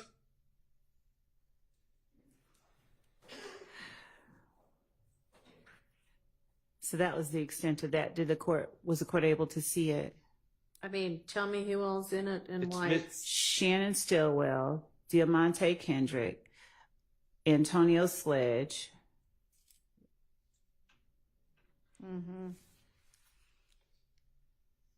And this is a couple of months after Mr. Thomas's murder. Diamante Kendrick is in the coat that he is wearing the night of Mr. Thomas's murder.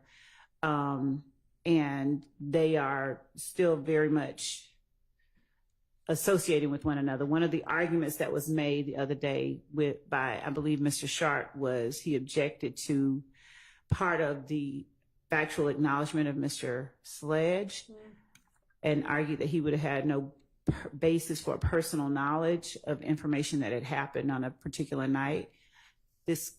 okay. Well, this might show that as a foundation, but that's not for the jury. That's for me. So No, I'm just, as far as relevance goes, it would be relevant for those purposes. We've just seen. The co-counsel is emphasizing that jacket being the jacket that he was wearing. Mr. Kendrick, if we need to rewind it, we can show you. I saw it. Excuse me, I don't believe that's the same coat. I believe it's arguably similar, but I don't believe it's the same coat. How do y'all know what he was wearing that night anyway? What evidence is in or going to be in? It's on video. He's clearly walking into a store that's a few 100 feet away from Mr. And that's clearly him. And so what does it matter that he's wearing the same coat later? It's his coat. I mean, why does that matter? No, just I mean, seriously. in terms of one identification, I understand that the court is saying you can see him clearly on the photograph in the surveillance video, but also he's with Mr. Stillwell, who is also alleged to have committed the act with him 2 months afterwards, and he's with Mr. Sledge. So when Mr. Sledge gets on the stand and tells the jury, or whether he does or doesn't acknowledge that he knows. All right. Well, so then this might come in as impeachment evidence, but I'm not hearing like, oh yeah, no, we never hung out, or we didn't hang out after that night because I was appalled at what they supposedly did. Then yes, but otherwise. And also, I think, and Mr. Kendrick filed an alibi notice as well regarding where he was at the time of the murder. So Okay, but it wasn't. This has no relevance to his alibi. not directly, just that it's further proof that that's him in the video and him at the location and him right there 6 minutes before the murder. Okay, so then back to the coat being the thing that matters then. Yes. Yes. I guess if your client, Mr. Weinstein, is saying I wasn't. He's not denying being Well, at the gas station. It's in the video. You can clearly see that he is Okay, walking so into the gas station. What's his alibi then? Maybe I'll need to go look up the alibi notice. He was with Miss Morton later that night. So it doesn't cover the time of No, he was with Miss Morton at the time of the murder. Okay. What time? But what the coats have to do with this, I have no idea. I What a guess March video has to do with his Oh, alibi it's on January the 10th. Right. The So time of- he was- what's the time of the gas station video? At the time, it was at the time of the murder. It was 6 minutes before the murder. Okay. Your Honor, Now, hang on just a second. Sorry. And then is Mr. Kendrick's alibi that I may have been at the gas station 6 minutes before, but 4 minutes before, through the time of the murder, I was with somebody else somewhere else? correct. Yeah. Give me 1 second. Here. I'm Okay. sorry.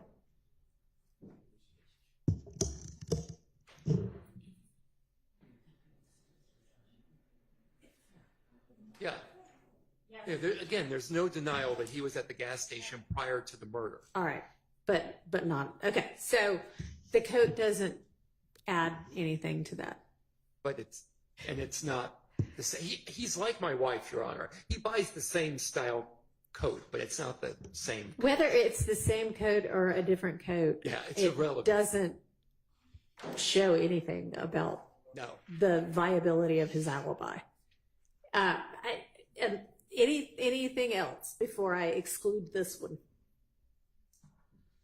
No. Okay, moving on. That one's out. 23, Your Honor.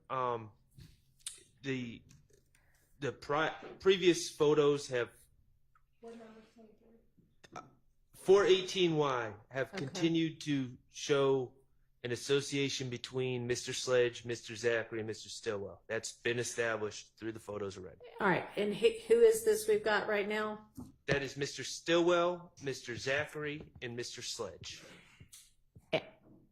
Go ahead. I would point out the caption that Mr. Sledge makes underneath the photo: gangsters sitting at the round table, with 3 green snake emojis on March 4, 2015. And those same emojis are what justified all these previous. Okay. So are you making the argument gangsters sitting at the round table is like a reference to King Arthur and the Knights of the Round Table, or what? Or just the fact that they're saying gangsters? That they are calling themselves that he is calling them gangsters, because I believe at some point there will be. We've heard at least one witness while we were talking about gang say game, like GAME. So I believe that there may be efforts to distance YSL members. Well, there have been consistent efforts to distance YSL members from being gang members, gangsters. So we would argue that he is not just sort of making this, oblique reference. He's proclaiming for the public something. The generic term gangster is propensity, first of all, but secondly, if Mr. Sledge says something on the stand that's vastly is shocking to the state, and they feel that this contradicts it, then perhaps there's another discussion. But in and of itself, until that happens, I don't know why this would be relevant to anything. So remind me, The one that gangster in every city we go, that would show the same thing. You didn't keep it in. I didn't rule it out. I You held didn't. it. We would prefer So- this one over that one. All right, then Wait. that one will be Hold- out and this one will be in then. But they kind of get to the same thing. So, Your Honor, could the court give me? Sure.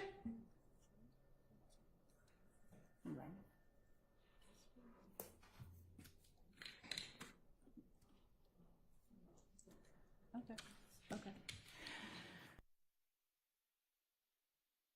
If we're going to choose, we would choose the one closer in time to Mr. Donovan Thomas's death. So we would cede this one if All the right, court. so then 418Y is out. And if it ends up being some kind of impeachment evidence, just sort of alert us before we use that. Okay. Okay. What's next?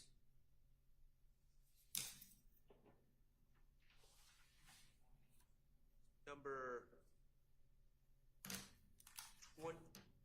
421Y, which is number 26. It's another group photo.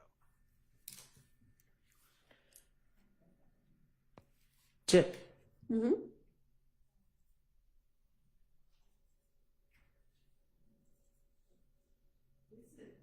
This is a picture that's in our indictment. I believe we may have even already admitted the photograph, but the caption is also part of what is important.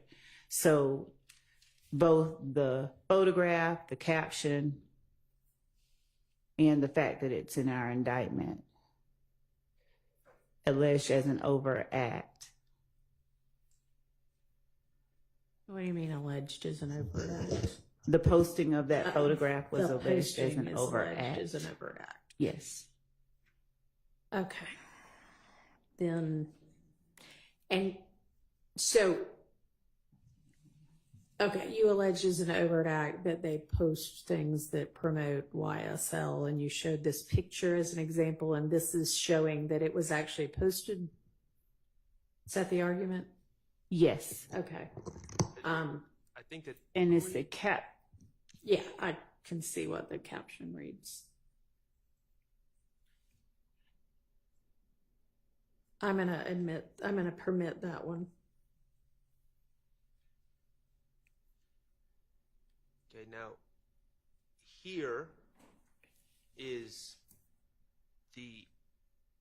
and when I say here, I'm talking about 422Y Okay. is the actual post that does not involve anyone hovering over anything that says a date. Right. And I know the relevance of the date and the time. And so I don't have any objection to that, but that's the way I believe that these, not some manipulated timestamp on the upper right, but as it appears in Instagram. And so I don't have any objection to 422Y, but going back to that other Right. exhibit, which is 397Y, I would say 422Y is more appropriate. Okay, and it actually, you can see down there at the bottom of the post a time and a date. This is exactly like when we were talking about the other day where we had the picture with the pop out of the one we dealt with on Friday. Mm-hmm. We had both the pop out and we had the date and time. When I referenced to the court, we had both. So this is the same situation. So we would be introducing this one, and since it's no objection, we wouldn't have a need unless there's this argument about what date it really was posted to show the other one. Use the other one. Okay. All right.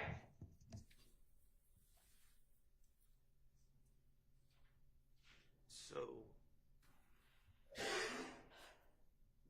this next one, which is 423Y, that caption is already on 420Y.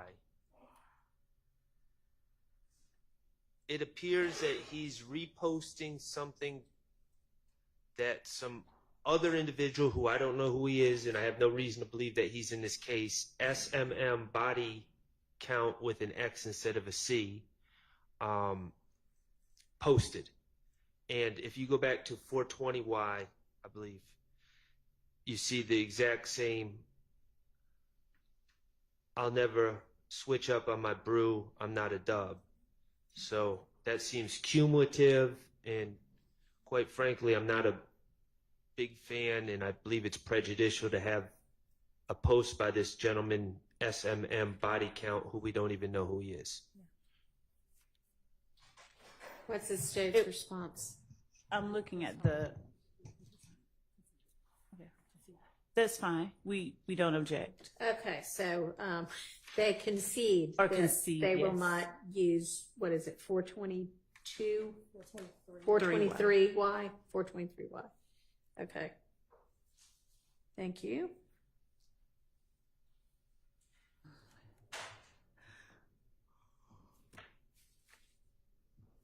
Next. So I believe that this is a cumulative, Which one?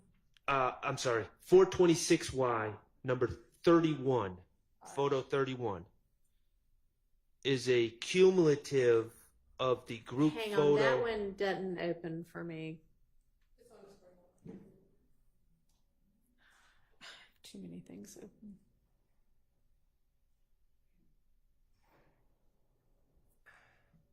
Okay, yeah, that looks like the same thing. That's a cumulative of 405Y. We're going to put up both. Okay.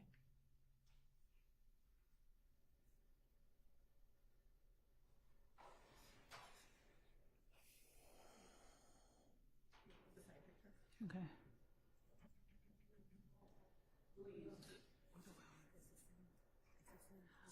We won't use both, Your Honor. We'd ask that the court allow us to. All right, well, choose now so that we know which one. Choose the one that is 405Y. Okay. All right, so they will not use 426Y.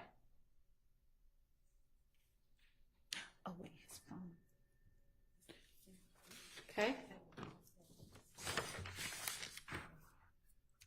Okay. I don't understand the relevance of 427Y.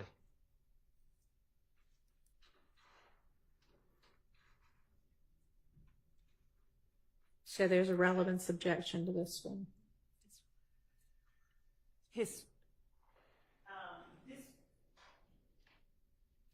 It's that he listed his phone number, and his phone number, by he, I mean Mr. Sledge.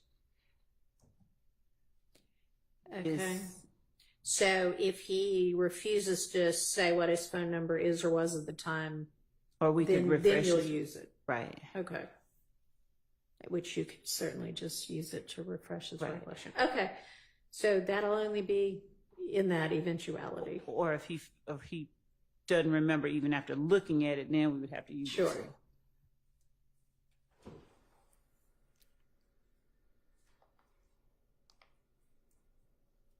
All right. Any others? We're almost to the end of this grouping. Yes, Your Honor, 430Y, which is number 34. I don't see a 430Y, but okay.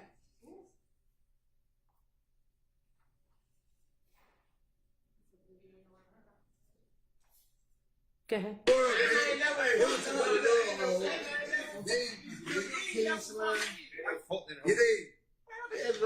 just have to hold the shit on dead. I just have to hold the shit on dead, man. She don't even know who that. She like, you crying. Who all do we have there? Don't we have Mr. Williams? We hear the reference to King Slime. Could you play it back again?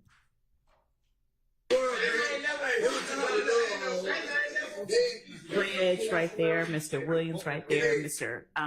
Arnold, Mr. Stillwell, and Mr.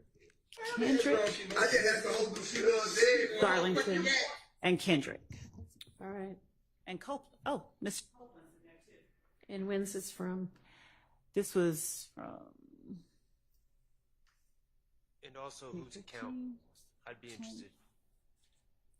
What, I couldn't hear what you said. I'm not sure we know whose account it's from either. We have it from YSL_Daniel1. Who is that?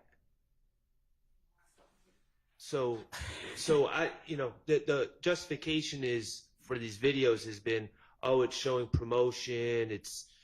And we don't even know who posted this.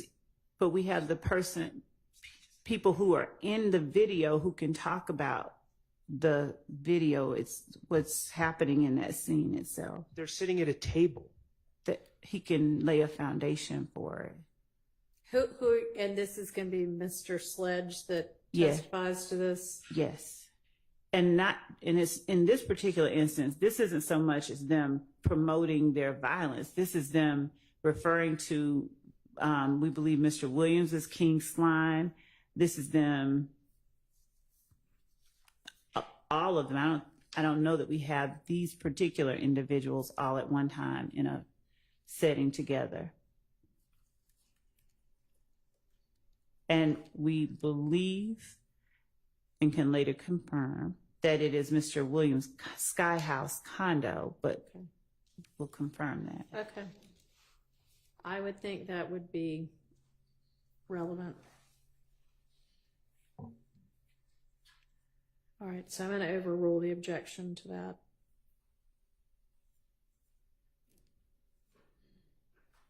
What else?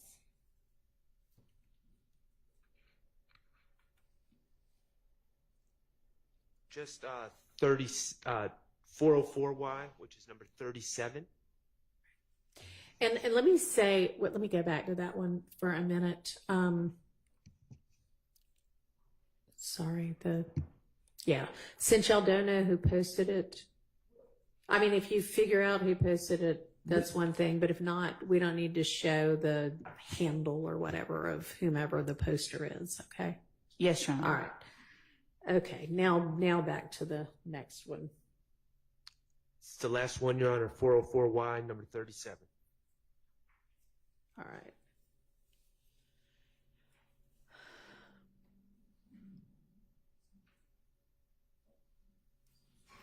Have we already talked about this one? Oh, this is... Stop putting me on fucking fake pages. Because I don't give a fuck, man.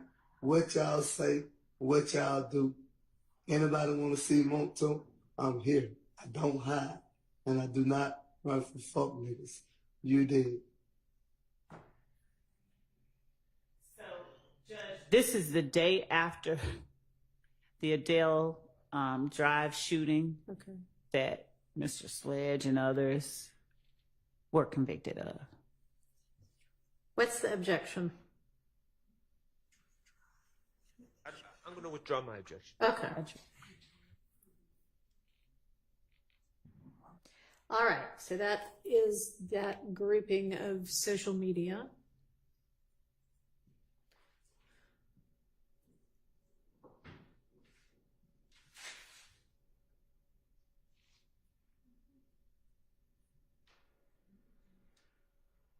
I think I might have to go back and get into that Dropbox again. I don't see it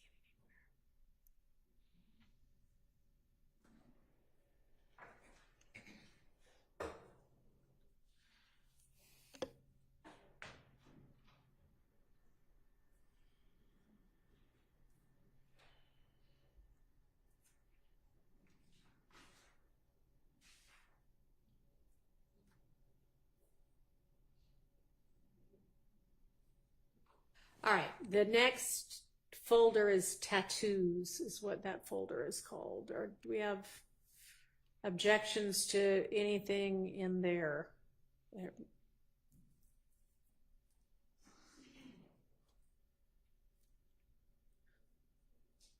I mean, looks like a lot of them are the same picture over again. So at least I would think half of them, we don't need the same thing twice. We wouldn't be putting in multiple beyond pictures of that, Any objection? I mean, I assume he's going to testify that all of these are somehow gang-related tattoos, or what? Because if they're just art, then that's not relevant. We're not going to put in all of them, just the ones that reference or pertain to his. I mean, he'll be here, so we may not even put him in at all. He can show the jury. Well, I don't think I want him stripping down in court. Not so. all the way. So if he wants to show us what on his forearm, that's one thing. Otherwise, I'd rather let's use the picture, okay?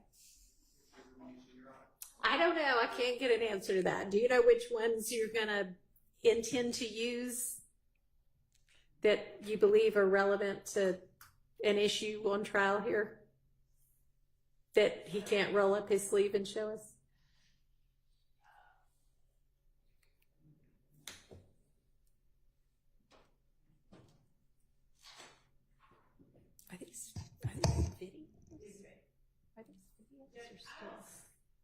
Yeah.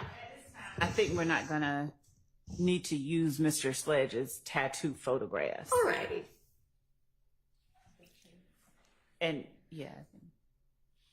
Okay. I don't think at this time. So I don't know what that. Then there's an image that is. Oh, it's a video that isn't in the other videos. What's that one? Is there an objection to that one? I'm sorry, Your Honor, I just messed up my.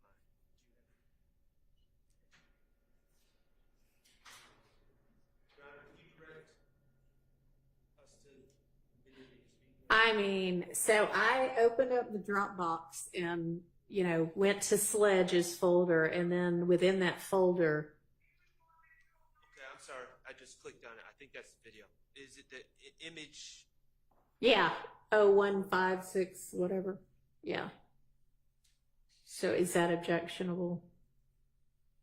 No. Okay. Any of the other items in that folder? And they're marked with exhibit numbers.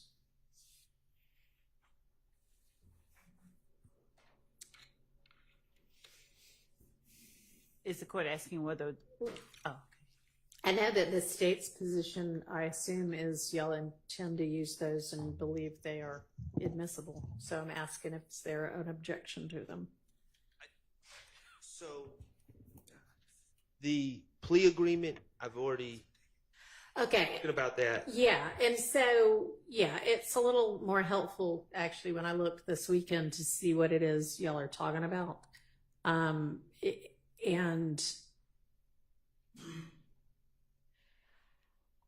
I would think whether that comes in or not depends upon how that witness testifies. So when you're saying that comes in, are you speaking specifically? this, I'm looking at the, whatever it is, December 27th, 2022, several page. It's called plea agreement, but he's initial different factual assertions, and that's the one I'm talking about. It's 396YC, Y Charlie, Yankee Charlie. Yes, Your Honor. And the terms of the plea obviously are fodder for cross-examination. Right. I would concede that potentially, depending on his testimony, statements that he acknowledged that would be inconsistent with his testimony could possibly be prior inconsistent statements. I would concede that fact. So I agree with Your Honor that to deal with the admissibility of the factual acknowledgement section, we would need to hear his testimony. My specific concern dealt with number 8, and just as I had concerns about Mr. Zachary and Mr. Copeland, whether they were in their prior statements, whether they were speaking out of actual firsthand knowledge or if they were speaking out of inadmissible hearsay or rumor or speculation. I don't want Mr. Sledge to be cross-examined or to be impeached with a prior statement that was based on that the basis of it was inadmissible to begin with. That's my concern. Well, And all I can say, and I'm not Mr. Sledge, so I cannot answer this for Your Honor, but I can say from my understanding from working on this case, that number 8 is not based on anything that my client has told him, and it's not based on firsthand knowledge. I think that may just be something you'll have to explore, because he initialed and signed a sworn statement saying, I personally know this. Maybe he doesn't personally know it and it was a lie, but I mean, they've gotten that there for a reason. And that's just going to have to be something y'all explore with regard to his credibility. You know, I mean, he is right here asserting in this document, I do personally know it. Well, so I understand what you're saying. And, you know, these are not, I understand he signed it. He did not write it. And so personally knowing to a layman can mean a lot of different things. yeah, he had an attorney at the time, right? He did. Yeah, so I think that, yeah, that I can't keep it out on that basis. All right, what else?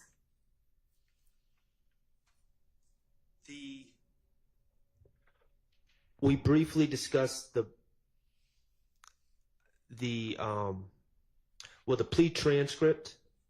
I don't know under what circumstance that would be admissible. I would think that would also be a impeachment item. Would y'all only intend that for recollection or impeachment? Right, recollection or impeachment. Okay. Okay, and then we also have a gang profile, which is filled out by someone. I don't know who wrote this. I don't think we know. We've been given a bunch of these. I don't know if we know who wrote any of them, but it wasn't Mr. Sledge. Right. So We would not introduce the gang profile as an exhibit through Mr. Sledge. We may use some part of it to refresh his recollection or something like that. It would be because it would be a document that details certain incidents that involve Mr. Sledge. And it has photographs of him in it. We wouldn't be just whole hog introducing that. All right, so this is not going to go before the jury. Right. Y'all may We potentially refresh his recollection. It's just over something like this. Okay. All right.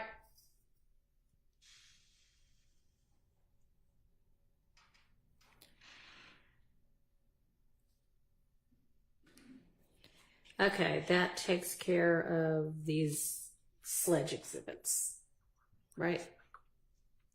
I believe so, Your Honor. Okay, so who do we move to next then?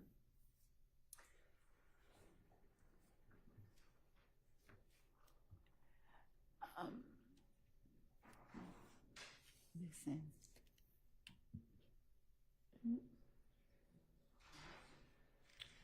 Sorry, I have to keep reopening the Dropbox for some reason.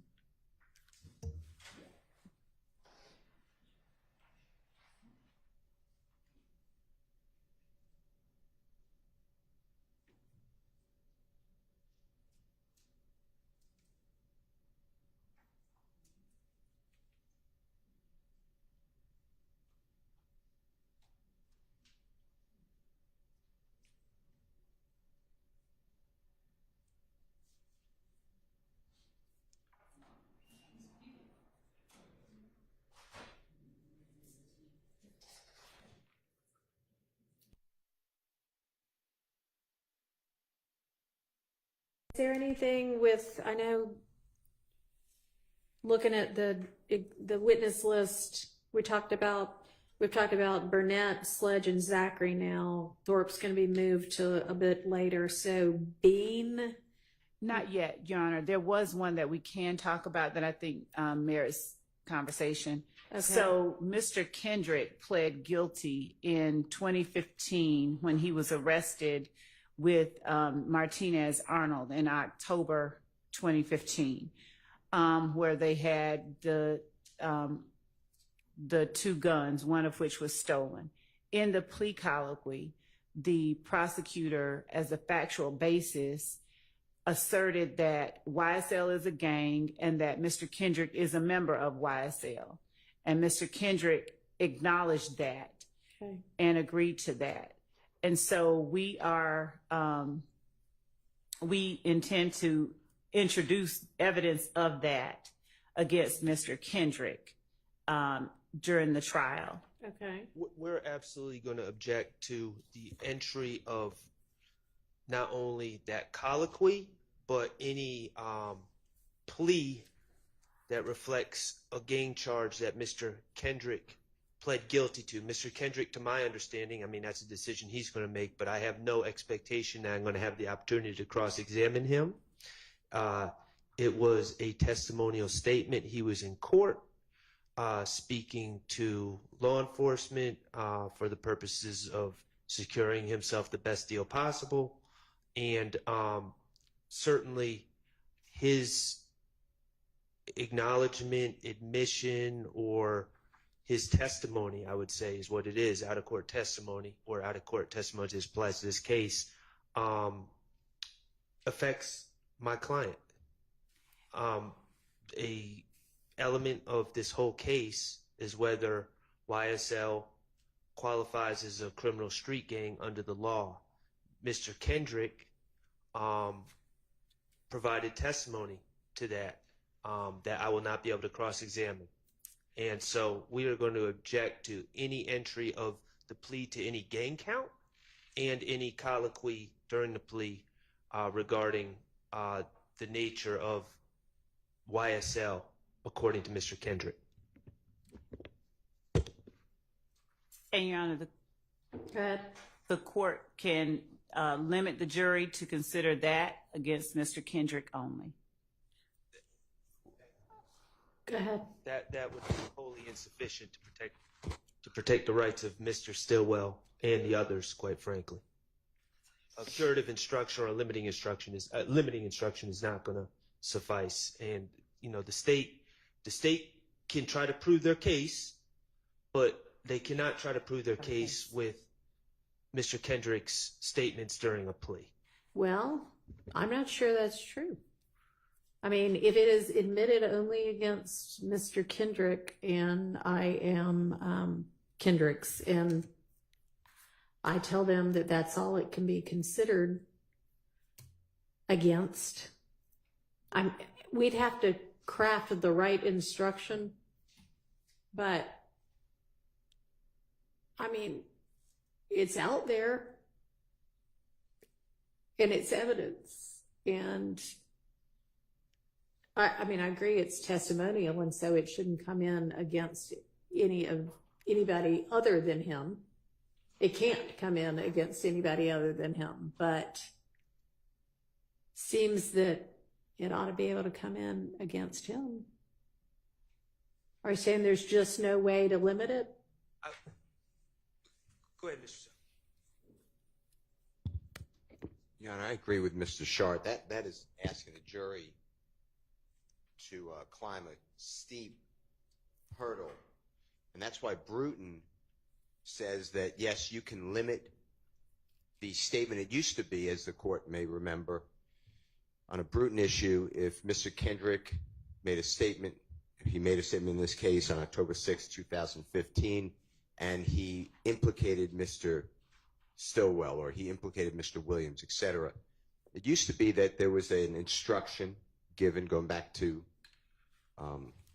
common law, that it could only be used against Mr. Kendrick. And the court said that's not good enough. In a joint trial, the jurors can't be expected to follow that instruction. It's you said it earlier too. Presumably the jurors follow the instruction all the time. That's what we presume. But in Bruton, that's why we excise or redact. Right. And here, it is an essential element of this conspiracy in count 1 and several of the gang counts that YSL is a criminal street gang. And now you have, and that's what I was saying before, and I'm looking for the cases. Right. But for Mr. Kendrick to get up and say, not get up, but for his plea colloquy to say, I am a member of YSL's criminal street gang,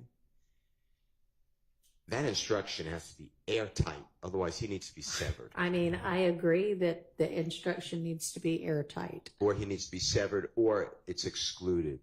And I gave you a case when you first came on the bench here. I gave you, if you remember, if you don't, I could give another copy. United States versus Vendetti, V-A-N-D-E-T-T-I. I gave it to everybody, or at least the Ensemble Court in the state, and I think Mr. Weinstein. It's 623 F second 1144. It's the Sixth Circuit. It's 1980. It's good law. And I also cited State versus Jefferson, which is 302 Georgia, 435. That's 807 Southeast 2D, 387 2017. And they just and it's State versus Thomas, Thomas, 364 Georgia Appeal 148, Division 2, 874 Southeast 2D 195 2022. But the bottom line, Your Honor, is I would agree with the Honorable Maxwell Shart that a instruction for that type of that is explosive evidence that goes directly to the essential elements. So I do not believe that instruction would cure any type of fair trial for the other people in this case. Just briefly, Your Honor, we would object to any severance at this point in time in the case. All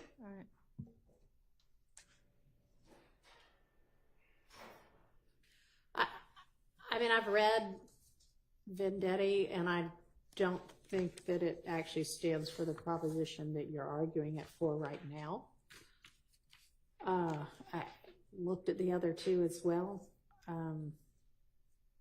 The guilty plea of any non-testifying co-defendant can't, it's not proof of guilt for any of the other co-defendants. I mean, I agree with that, but that's not what it would be offered for. Y'all, the state, need to come up with an instruction that you believe will insulate the admission of the plea colloquy, the part that you intend to, where if he says, yes, YSL is a gang and I'm a member of it, from any Bruton-ish type problems. Yes, Your Honor. And we'd need to do it at, before that's admitted, not just at the end of the trial. It needs to be provided to the jury at the time the evidence is admitted. Understood.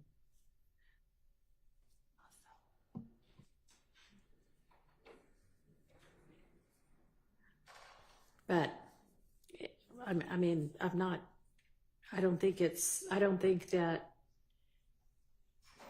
the law provides that it needs to be excluded, just that it needs to be appropriately limited. And if you can find other law, please forward it to me. But I don't think those three do it.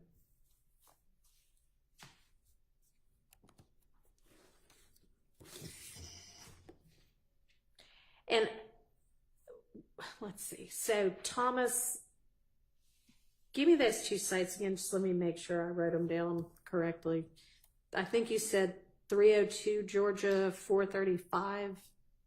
Yes, that's State versus Jefferson. Jefferson, okay. 2017, and then State versus Thomas, 364 Georgia Appeal 148, Division 2. Yeah, got it.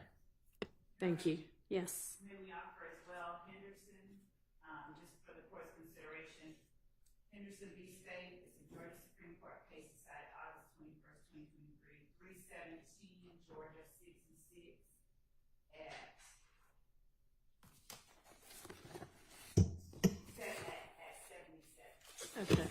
Is that a new one, or have y'all given me that before? Okay. All right, I'll take a look at it. That's going to be Henderson v. State, 2023, 317, Georgia 66. Okay. So you think y'all may have? All right. For a different reason. Okay. Well, I'll take a look at it for this reason. All right. So we're going to need to do some work on that one, but I think we understand the parameters. Okay. So I don't know what, I mean, thank you, whomever raised that, but in terms of going through what other groupings of evidence we need to look at in this first 30 witnesses. The next witness that is on y'all's list in order, generally in order is Mr. Bean. Is there anything from him that we need to look at? I think, yeah. No? Okay. So no social media from him? I didn't even see him in this folder, but no? Okay.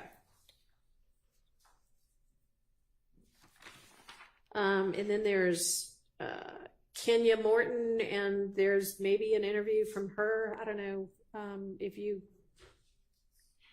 Her interview would not come in unless she's listed as the alibi witness for Mr. Kendrick. Okay. And we wouldn't be putting in her interview unless it was to impeach her.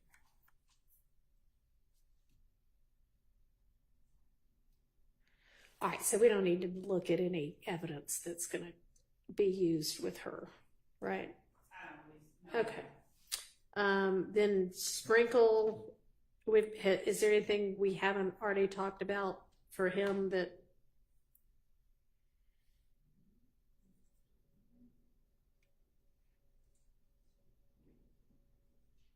Yeah. So he's got a folder. If y'all want to open up his folder. And then within his folder are lots of folders. So hopefully the defense has, in the couple of weeks they've had the folders, and months that I guess they've had the evidence, made a determination as to what, if anything, y'all would be objecting to in this grouping of evidence.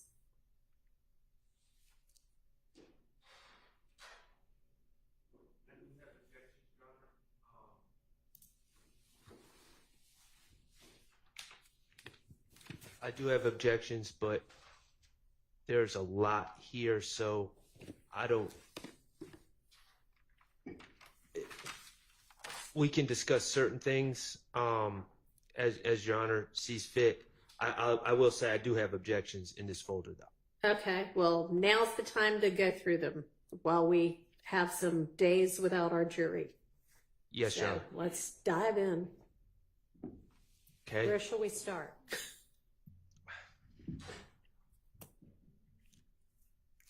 We've got an Arnold file, two Arnold files, Garlington, Kendrick's, other items, Stillwell, and then some, I don't know, looks like pictures maybe.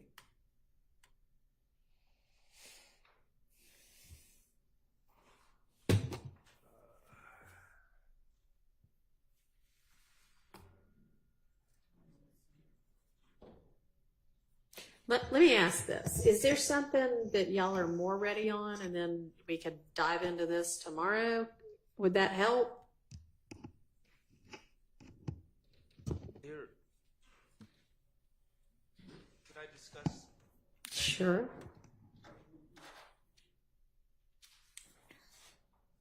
When they're finished, we can make an announcement on the Marquavius Huey motion in limine, so get that off of our Okay. list. We'll wait till after they confer.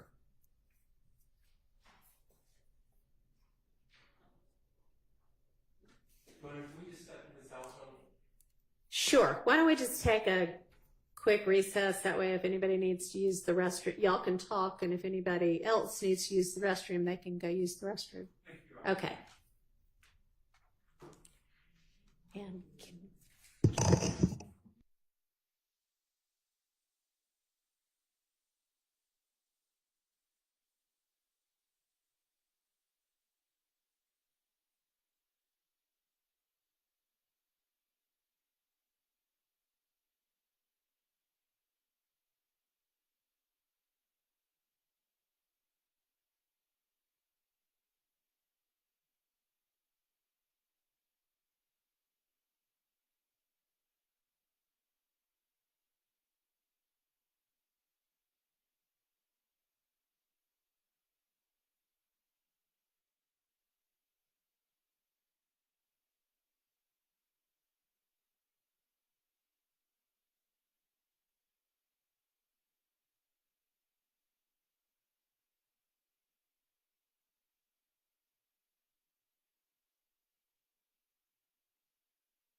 Okay, before we move on to whatever we're going to move on to next, somebody kindly sent me the state 60 WA, I guess, that's already in. And I've only gotten through about half of it, but so far I don't see how the item number 14 from Zachary's folder is cumulative of what is shown in that video, and it may be in the part of the video that I haven't seen yet, but can somebody pinpoint for me? Can we pull it up and maybe y'all can tell me what part of that makes this other potential exhibit cumulative?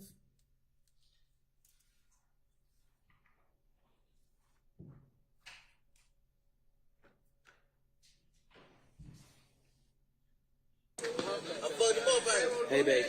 And I do not want to watch the whole video. I mean, I just, what's the part that the defense is contending makes Zachary's exhibit, I don't know what the exhibit number is, but the item number 14 cumulative? Yeah. Recollection is you asked if there was another video that showed the display of handguns and quote unquote gang associated Right. verbiage Right. and things of that nature that tended to show associations with whatever we want to call YSL, Right. using the word slap and slime and things of that nature, and displaying of handguns. And that our point was that the state has admitted, I believe this says 5 minutes long. I remembered it being longer than that, but It's longer than that. Oh, okay. Because I watched it for 5 minutes. Yeah. The version, so the what was omitted was shorter than the original Okay. version. Well, that's merciful for the jury. Right.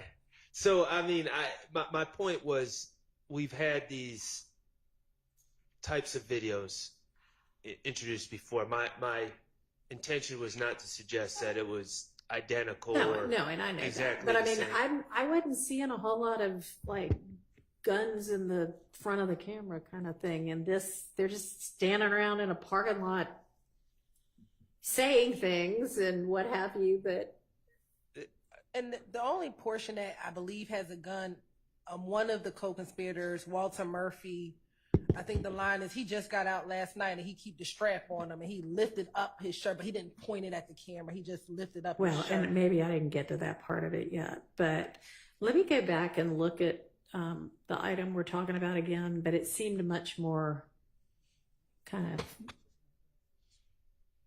the whole point of the video. So sure, yeah. I mean, My whole crew got blunt.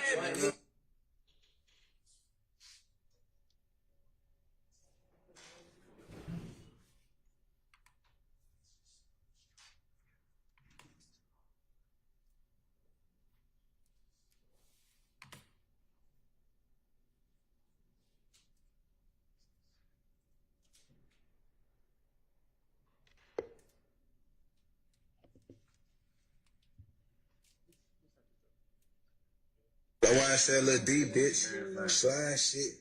Yeah, ho. Right, motherfucking playing, ho. And we have real big bullets, bitch. I don't even play with her. Yeah, ho. That's like the boy Bills. Fuck they doing. So that's like the boy Bills, my motherfucking big bro Snake. yeah, I'm gonna allow that in. Your Honor, did you receive 2 videos or just one? Just now of the 60 whatever. Yeah, 60 WA, I think it was, I mean, but there was a second one that was sent as well that actually had. Okay, now I've only looked at one of them. Yeah, How about we look at the one that was one of them redacted and one unredacted, or are there 2 different? No, there are 2 different videos. So one was 60 WA. Yes. What's the other one? Whiskey Alpha. I need to get used to that. It was a state's exhibit. I don't know offhand All right, hang on. the exhibit number.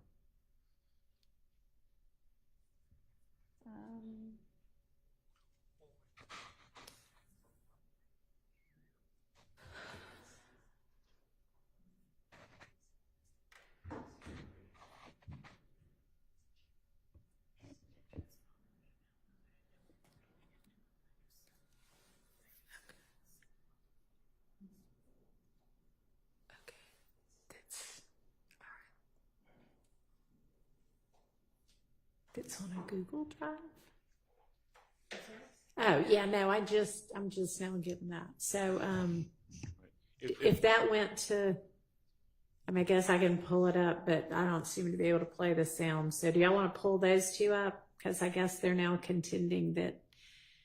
Yeah, and just to kind of lay the groundwork a little bit, Sure. Judge, the second of the two videos that was sent show it has Mr. Williams with a handgun. It has someone named Mondo. It has Buck Buck, the person who was referenced previously, who has a handgun displayed in the video, and it also has another person you've heard the name Fatty outside of a house. It's a shorter video, but it has the images that the court. All right, well, let me take a look at it. Yes. Slide there, man. What you doing? Movement. Yeah. Just a successful lifestyle. Oh, yeah. Real fucking bleed. Real bleed. Sleep, aka bleed, nigga. Yeah. Slide shit. Lamb butt mud. Do this every day. You trip. I like to say kitchen. No, that. Kitchen, man. Yeah. I ain't not gonna put you on the camera, talk like that. Going on the test, man.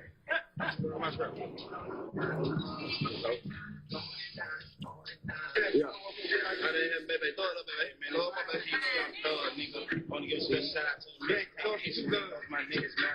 Watch your nose, nigga. Watch your nose. Yeah. Big B. Little baby rolling B. Little baby rolling B. This ain't no industry shit. We can't fucking play the slump in the fucking trenches, man. Look fucking hating right now in the trenches. Keep pills. Like you bitches up. You keep shit over shit on there, nigga. Please you fucking do it. Oh. So that nigga not playing. Like that step up, you know what on me. Niggas, real. And we keep fucking there. Not real slime. Keep fucking there. Real like you die by. Is you fucking there? Get her back up. Yeah. Have a little time. Get her back up. Get her down like this. You have the time to fucking get her down. Yeah. Hey, you're talking about everyone you fucking at, man. Yeah, like that up. You niggas going there, we finna wipe your fucking nose. Straight like that.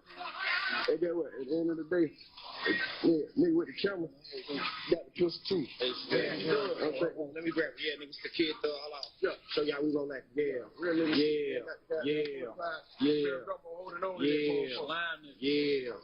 Yeah, we fooling, nigga. Don't do it. You ain't slime, you're not my fucking kind, nigga. It's lime love all the fucking time. It's just fucking good. Your successful lifestyle, big gut. Yeah. What you doing? Straight like that, folks. All right. I don't find them to be cumulative. That there's one small part of that where some woman holds a gun. I don't think that that's really the same as what's shown in the item number 14. So I'm gonna stand. My ruling stands on that. I appreciate y'all sending those over though for me to consider. Okay. So are y'all ready to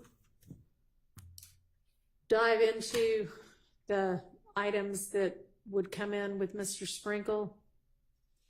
Or do you want to move to something else and come back to that? That's what y'all were huddling about, I think. Speaking for the group, I believe the preference would be to discuss the state has noticed a number of intrinsic acts. Okay. I think the group would like to discuss that. That's it's all the fine. same I mean, we got to get through all of it, so I don't really mind if we do it in a different order. Okay, let's do that. Oh, and actually, Miss Hilton, you had said you wanted to put something on the record about, I think, Mr. Huey's motion limine about I assume it was the one about the photo ID from the deceased witness. Okay. What's your announcement? Your Honor, the state does not intend to introduce that photographic lineup Okay. or the interview itself. The state would ask if a photographic lineup occurred and would ask if Mr. Howland was interviewed, but not the substance of what happened with either of those items. Okay. Does that cover it? So, Judge, good afternoon. It does cover it, Your Honor. I am concerned on asking the question of whether or not one was occurred would make, I don't know that that would be necessarily relevant, or it kind of implies that perhaps there was one, but we're not getting into it, so I'm not sure the relevance of asking that question. Maybe the state can shed light on that. Sure, Your Honor. I believe that we still have to show the credibility of our police officer conducting an investigation, and so I think that it'll be relevant that he conducted an investigation. That was a part of the investigation. All right. So, Judge, Yeah, there's often an argument that the police didn't do a thorough investigation. They already had people targeted, and that's all this is. So to the extent that it might go to combat that, then I will admit that over the relevance objection. I will permit that question, and the rest of it, concede should stay out.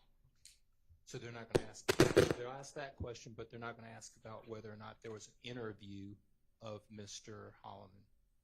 Well, I think what she said she intended to ask was, did you interview him? Yes. Did you interview him? And whether or not there was a photographic lineup. Are you going to ask that? I would think that that's not, we should probably stay away from that. I didn't hear it because of the mic. Are you going to ask whether there was a photographic lineup with him, with that witness? Initially, I was, but based on what the court just said, no. Then I'll just ask, was there an interview, and then we leave it at that. That would be the far safer route. Okay.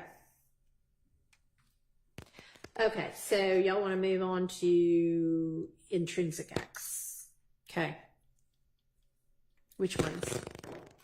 Because there was a set that y'all said there just hadn't been a 403 analysis on yet. And then there was, I guess there were a few that at least somebody, Mr. Ryan was maintaining, were not really intrinsic. Yes, Okay. Your Honor. That's accurate. Back in 2022, the state filed a general notice that they were going to introduce intrinsic evidence. We then got a witness list on July 31st, which I think was supposed to be one of the final, we can rely upon this witness list. And within that, there were 4 incidents which happened in 2023.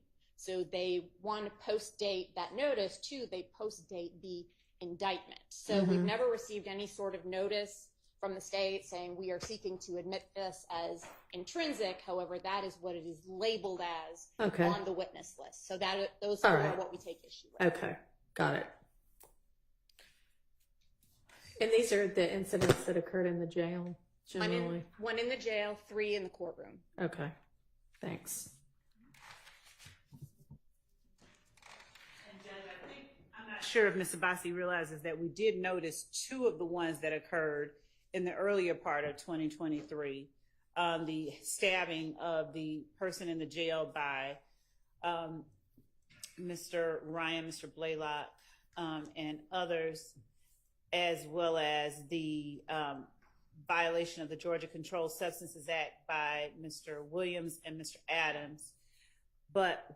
And those 2 occurred on January 31st, 2023 and January 18th, 2023, respectively. The filing that we noticed the defendants of those on was November 6th, 2023. There were 2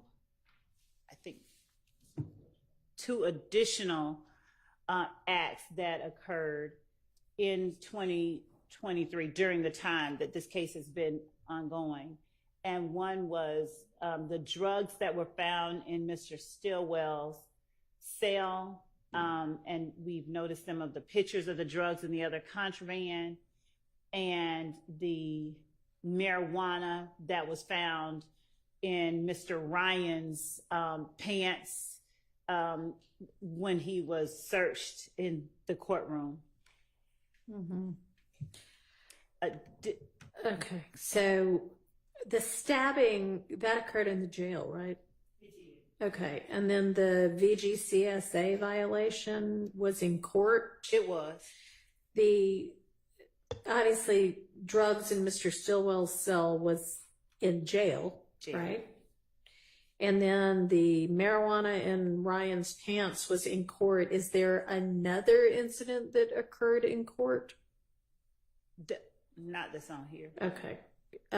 Ms. Abassi, you had said 1 in jail, 3 in court. I'm sorry, Judge. That 2 in jail, 2 in court. Okay.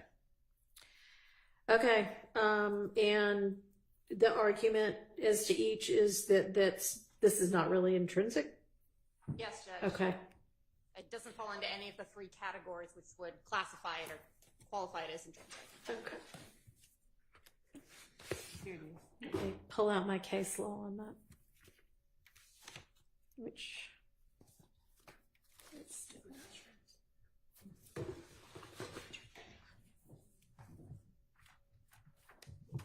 All right.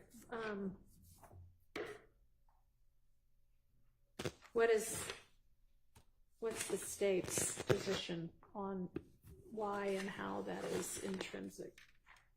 The Bussey stabbing, which is the one I'll start with, Your Honor, involved I'm YSL. sorry, what'd you say? The what? Oh, I'm so sorry. I just didn't understand what you said. Understood. The victim in the January 31st stabbing, his name was Okay. Harold All Bussey, right. and that's what Bussey, I refer to okay. it as. So that stabbing involved several YSL gang members stabbing an inmate at the Fulton County Jail who was alleged to have messed with Rodelius Ryan's commissary. It involved, among others, Demise McMullen, Javon Fleetwood, Christian Eppinger, Damone Blaylock, and Rodelius Ryan. They all, in concert, held down this person and stabbed him repeatedly, all to protect and to vindicate something he had done to one of their fellow YSL gang members. It's the way that I see it. So that it seems just, it's what we've alleged in the indictment that YSL members do. They work to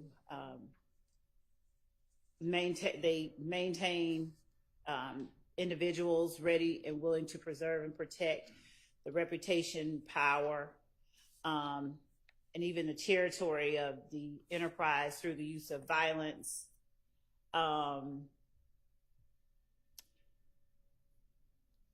Okay, I understand. With respect to the law, we would cite Johnson versus the State, a Georgia Supreme Court case decided September 21st, 2021, cite 312 Georgia 481. And we cited this last week. The Penn site is 491 to 492.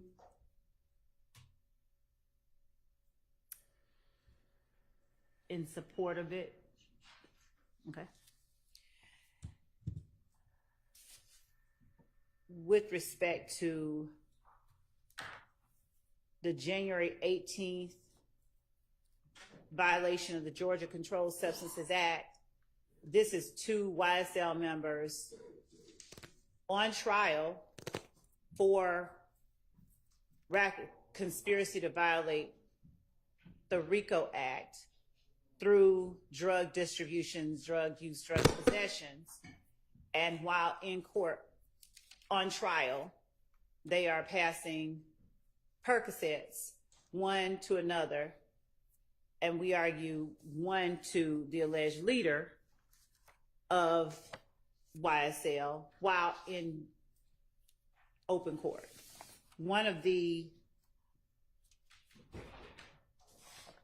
assertions that we make regarding the conspiracy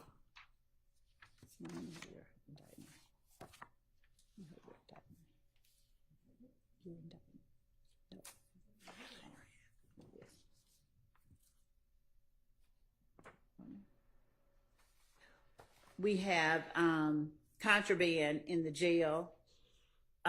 We have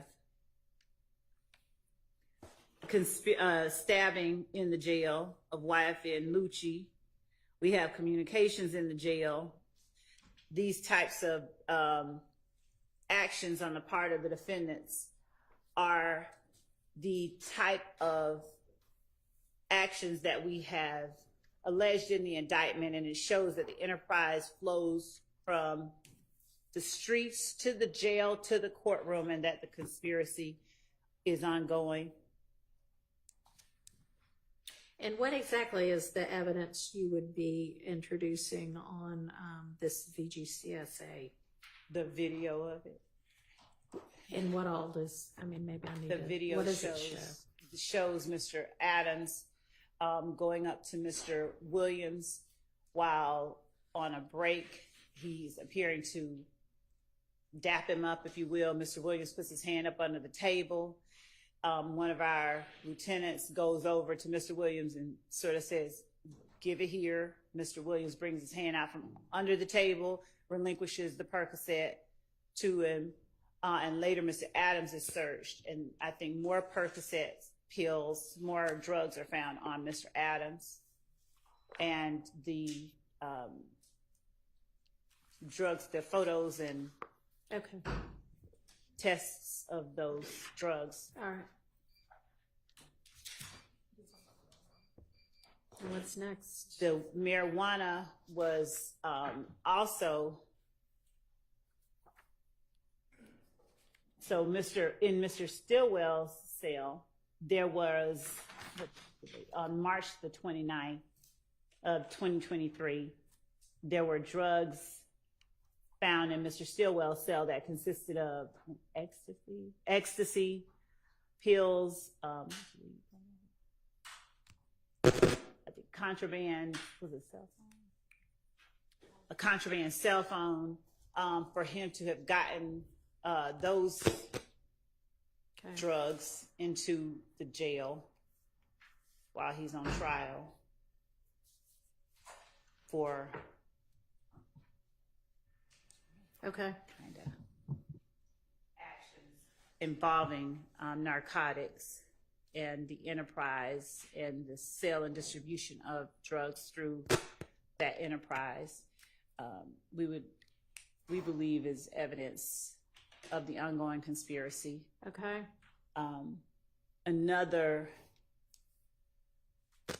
And then the last one, I guess, was the marijuana found on Mr. Ryan. Give me a little bit more background about what your evidence is going to show on that one. That Mr. Ryan, while sitting in court, I believe deputies may have smelled the marijuana on Mr. Ryan.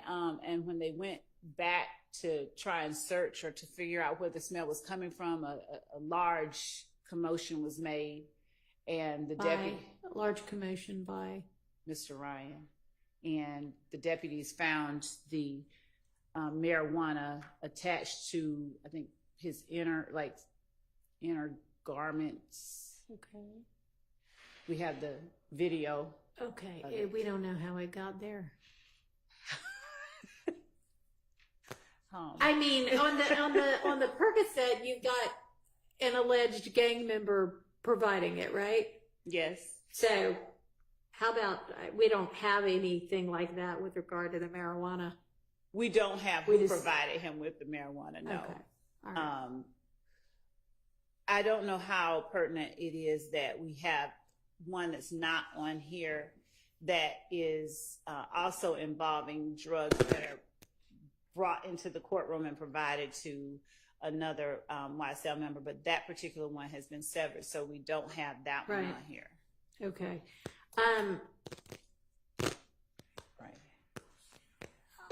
I think that the first three that we talked about are, I can see how those would be intrinsic to showing the allegations that, this is a continuing, ongoing RICO enterprise.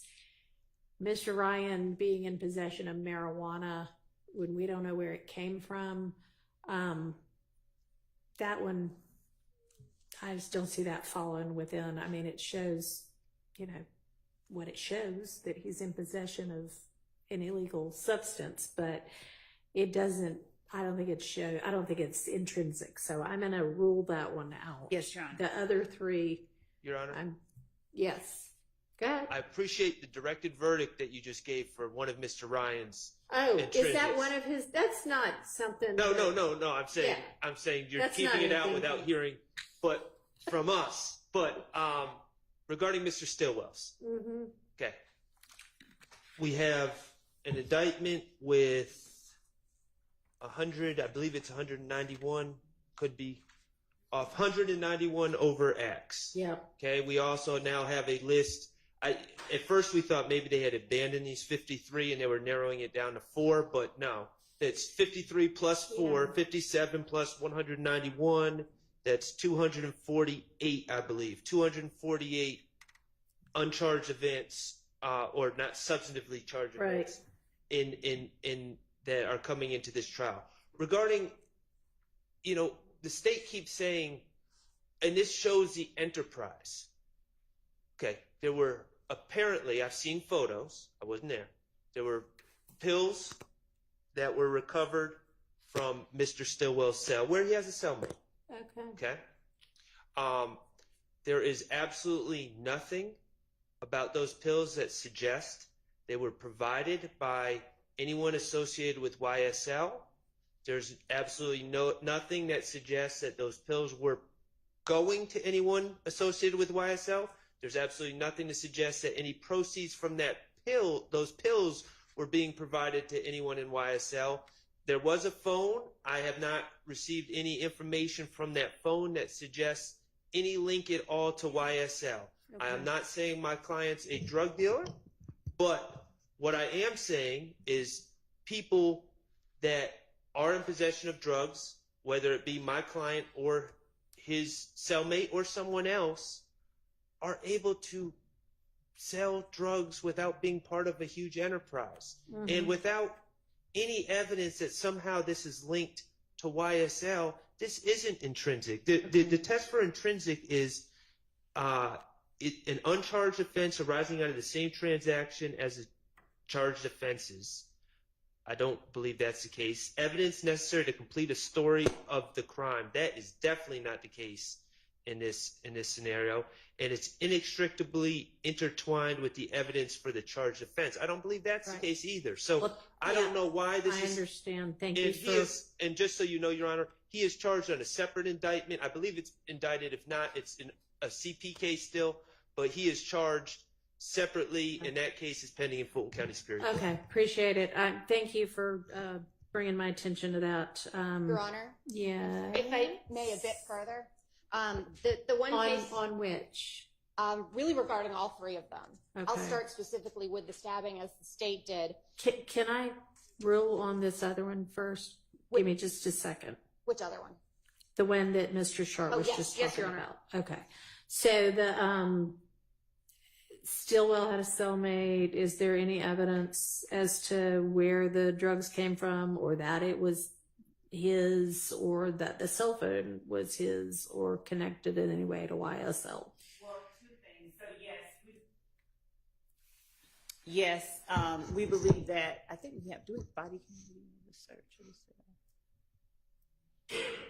We believe that the testimony from the deputies within the jail would establish his ownership of it, but more importantly, what we have, I briefly touched on it, was the other YSL member whose intrinsic act that we've not put in here. The pills, if we call them purple hearts, blue stars, and yellow diamonds, they were trafficking amounts in Mr. Stillwell's possession, and they were trafficking amounts in the other YSL member's possession. That is not on here and that has been severed. They are the same type of pills, and they are a large trafficking amount. Okay. But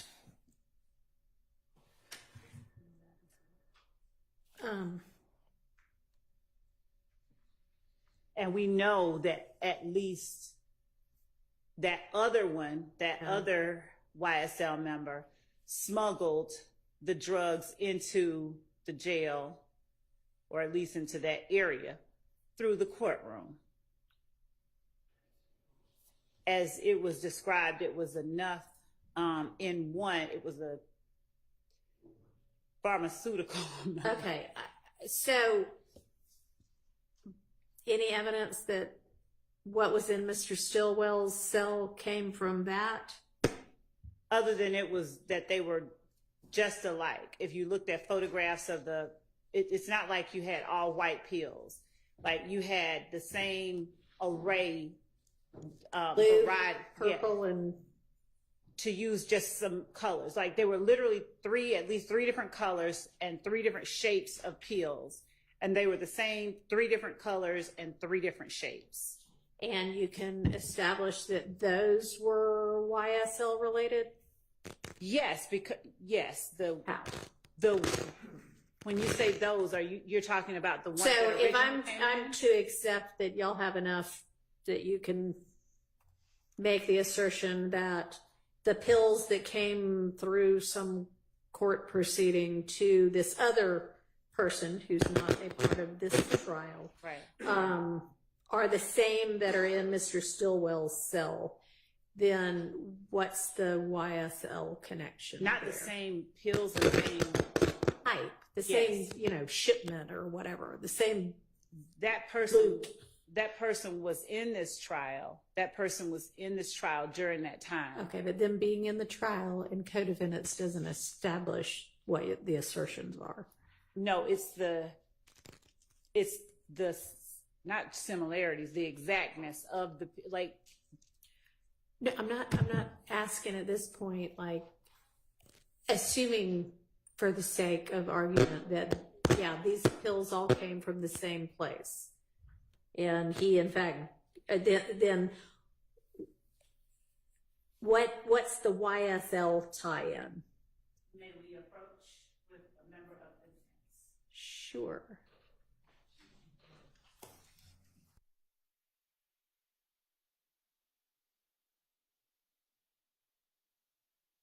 Receiver, so we can hear what's going on. I didn't know y'all didn't have them. They're not up here. Yes, you may. Thank you. So are y'all satisfied about, our other bench conference was about the location of that other person? Everybody, I just assumed that y'all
All right, I am, with regard to the contraband in Mr. Stillwell's cell, I'm going to rule that out as well.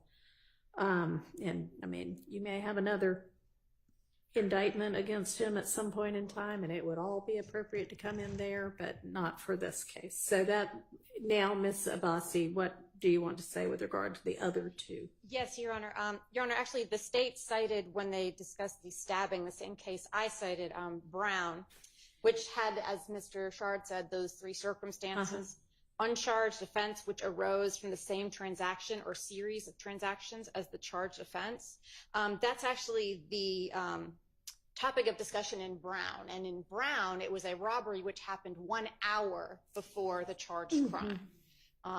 If the state is going with it's part of the same transaction or series of transactions, then we have a very serious problem with proximity, because the case law is not anything a conspiracy does that happens over the lifetime of the conspiracy qualifies as intrinsic. It has to be closely linked with the others, closely linked with the other charged offenses within the indictment. Your Honor can look at Sanchez Villa versus State, which is 341 Georgia App 264 from 2017. Within that case, the evidence the state was trying to present, the court found all of the cases the state submitted distinguishable. And the same is true here when Your Honor goes through the cases as far as being part of the same transaction or series of transaction as the charged offenses. This, like those cases, is attenuated in time. For ones which do have more time in between, they discuss how in those cases, the defendants in their other uncharged acts were in the exact same role. So in one, it was trafficking cocaine as the lookout. In the uncharged, trafficking cocaine as the lookout. There were very specifics linking them. Were any of these in the Sanchez Villa, either those facts or the cases that are distinguished, either a RICO charge that was involved or a gang enterprise? I will double check because they go through quite a few cases. I'm going to have to look back through all of them. I think the hallmark of it that we get within Sanchez after they discuss all these cases, the evidence in this case, the Sanchez case, is considerably more attenuated in time and space from the events leading up to the charge offense. So it offers little to help the state.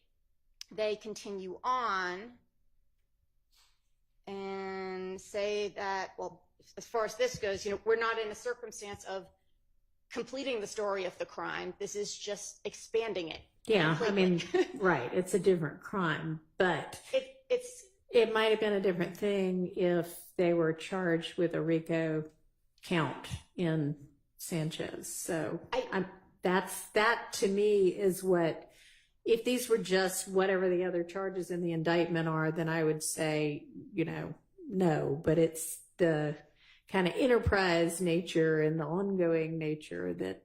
And I certainly understand that, Your Honor. I think, however, to say, well, it's part of the conspiracy basically opens the door to anything any defendant allegedly who is a member of YSL does, then automatically becomes part of the conspiracy and automatically comes in simply because it is intrinsic. I think with a lot of this, Your Honor, we're getting close to some due process concerns here. The defendants are on trial for the offenses they were indicted of. That's what they're on trial for. They're not in trial for the enterprise continuing in 2023, that it was still ongoing. That's just not relevant. If the day after indictment, every one of the defendants got together and said, whatever our group is over, and it was completely disbanded and no longer continued to exist, that wouldn't be relevant either. What they're indicted for is what they're on trial for. So here, we're expanding. That's, I think, a lot of what's happening with our social media and other things that I guess the state has found afterwards. They're now being tried for things the grand jury never heard about. And that specifically is a violation of due process. I can supply to Your Honor the U.S. Supreme Court case law.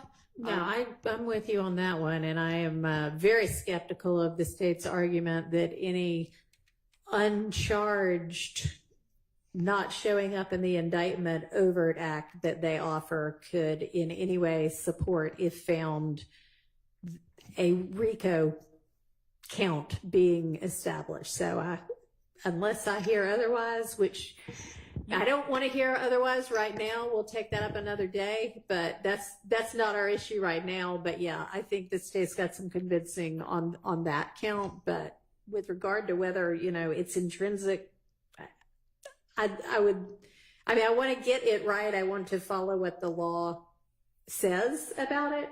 So I think that the key issue here is, if we're talking about RICO or we're talking about, a gang enterprise kind of thing.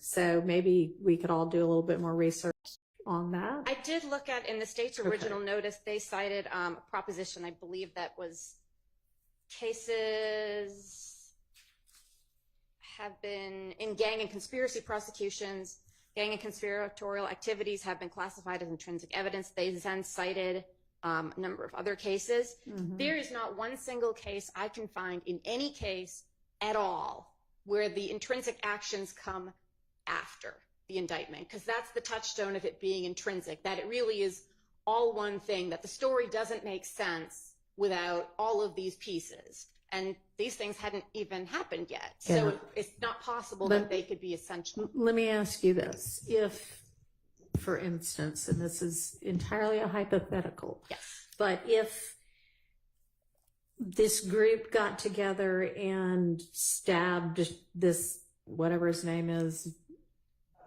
Bussy, not because he messed with Mr. Ryan's commissary account, but because he was going to be a key witness in this case. And I'm sure the state, if in this hypothetical, would argue we're trying to send a message that he better not be a key witness in this case. Would the argument be different then? Well, yes, it wouldn't be. They wouldn't be trying to admit it as an intrinsic act. It could be a crime in and of itself separately. No, we're not talking about then they get separately indicted. We're talking about they're in the middle of this trial. This happens. It's not obviously set forth in the indictment because it just happened. It would be 404B and probably fall into a category there, which would make it admissible for a basis which was not character. It just wouldn't come in as under intrinsic. Okay, so you would still make the same argument that it couldn't be intrinsic evidence, even for that, because it occurred afterwards. Based on the definition I've seen of intrinsic, I don't think it's possible for something which comes after to be necessary to complete the story, unless the story wasn't complete at the time of indictment. But that's fundamentally unfair to try them for something which hasn't happened. Okay, they're not being tried for it. Correct. But okay. Based on your all right. Well, y'all try to find me some more on-point law on both sides, please, if you could. So maybe that'll be my preliminary ruling, subject to revisiting. Okay. And Judge, there was one other thing. I don't know that it'll have any bearing on the court's ruling, but in that instance where where the drugs were found in Mr. Stillwell's cell, there were, Miss Hilton pulled up the photograph that I asked her to, and there was a shank. Is the shank inscribed YSL? Then it doesn't. No. I mean, it makes Mr. Stillwell look bad, but it's not intrinsic. Yes. Okay. Your Honor, Yes. if I may, Yes. before you make a decision on the one alleged intrinsic act that was referenced by the state involving the supposed passing of a Percocet pill from Mr. Khalif Adams to Mr. Williams, I would ask that the court at least go and take a look at the video that was referenced by the state. I think it's instructive. I also think that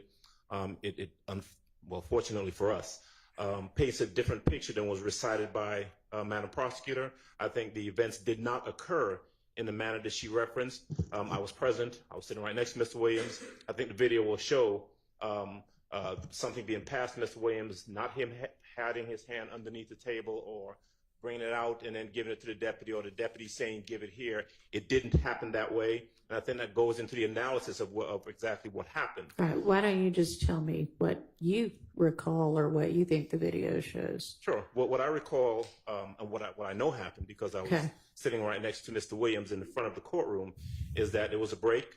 Mr. Adams, who was sitting in the rear part of the courtroom, came up, and as he was going towards that door, goes as though he's going to give Mr. Williams a high five or a dap or something like that, and put something in his hand. There's a deputy who's standing about 2 feet in front of Mr. Williams. Mr. Williams looks surprised. Mr. Williams has it in his hand and puts it down on the table immediately. There is no putting hand under the table to try and conceal it. The deputy, who I was within earshot of, did not say, give it here. Mr. Williams looks at it and puts it down on the table, and that's it. And at which point another deputy sees Mr. Adams and either takes him, I don't remember if they took him in the back or brought him back here. He was searched in the back, as I understand it. I think court recessed after that because of those occurrences, but that's how the incident actually occurred. Okay.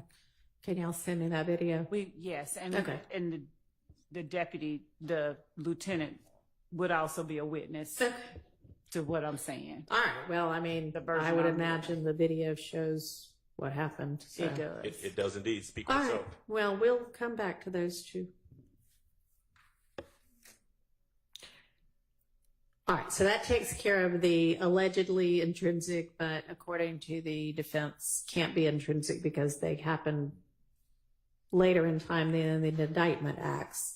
What about the other intrinsic or allegedly intrinsic acts that there has not been a 403 analysis on yet? Can I just add something to Lena's? Your Honor, can you ask what the prosecutorial need for this is? I can, but with intrinsic acts, that's not part of the analysis. Yes, 403 is the analysis. Well, 403. Which includes the prosecutorial need, waste of time, prejudice, substantial prejudice outweighs any probative value. But to me, this is a big case that's been going on a long time, and now intrinsic acts. So yes, I don't know how much the state needs to prove that Mr. Williams was knowingly or unknowingly given an alleged item. I'm not so sure the crime lab came back, but I can't answer for that. Has the crime lab come back? That may be true. I don't know. I don't remember. Okay. All right. So we now have a 403 argument or objection. So, Your Honor, I think that the court had it right regarding the need to analyze, looking at the prosecutorial need. If it's a 404B act, then that would be a situation where we would be looking at the prosecutorial need, but it's not. We're alleging that it's an intrinsic act. And looking at 403, Your Honor, the analysis is it substantially more prejudicial than probative? And it's simply not, is our position. He's alleged to have, Mr. Williams and the other indictees here are alleged to have conducted drug transactions. One of the acts on the indictment involves them having a trafficking amount of drugs, right? At least one. So we would argue that it in no way can be viewed as substantially more prejudicial than probative, and it's intrinsic. But we're pulling up the video too. Well, I mean, I guess is it intrinsic is yet to be determined based on the time period, but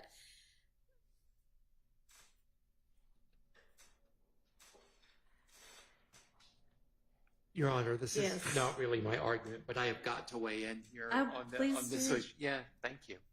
I'll get my 5 minutes in. The 403 analysis is not limited, as you know, to is it more prejudicial than probative. As Mr. Steele said, you also have undue delay and waste of time, and those are factors as well that I'm not surprised that the state ignores, because they seem to have no concern for delay or waste of time. So those are factors that the court should consider as well, Your Honor. All right. Thank you. Okay, well, I will give y'all a couple of days to, if you can find more on point law, provide that. And if not, I'll just have to go on what we've got and make a decision. I'll take a look at the case that got cited and the cases within that, and then, if need be, do the 403 analysis. I may not get to that, but okay. So that's those. What about the other intrinsic acts that 403 hasn't been done on yet? Do y'all just, is there a list? And is it? And I can't, let me see who, I'm not sure quite who filed that one. Or maybe Mr. Sharp just told me there are some that the 403 hasn't been done on yet. From the November 6, 2023 filing, but I don't know which of those. And some of them have already been, so Judge Granville made an initial ruling on one day on 1 through 3. And then throughout the trial,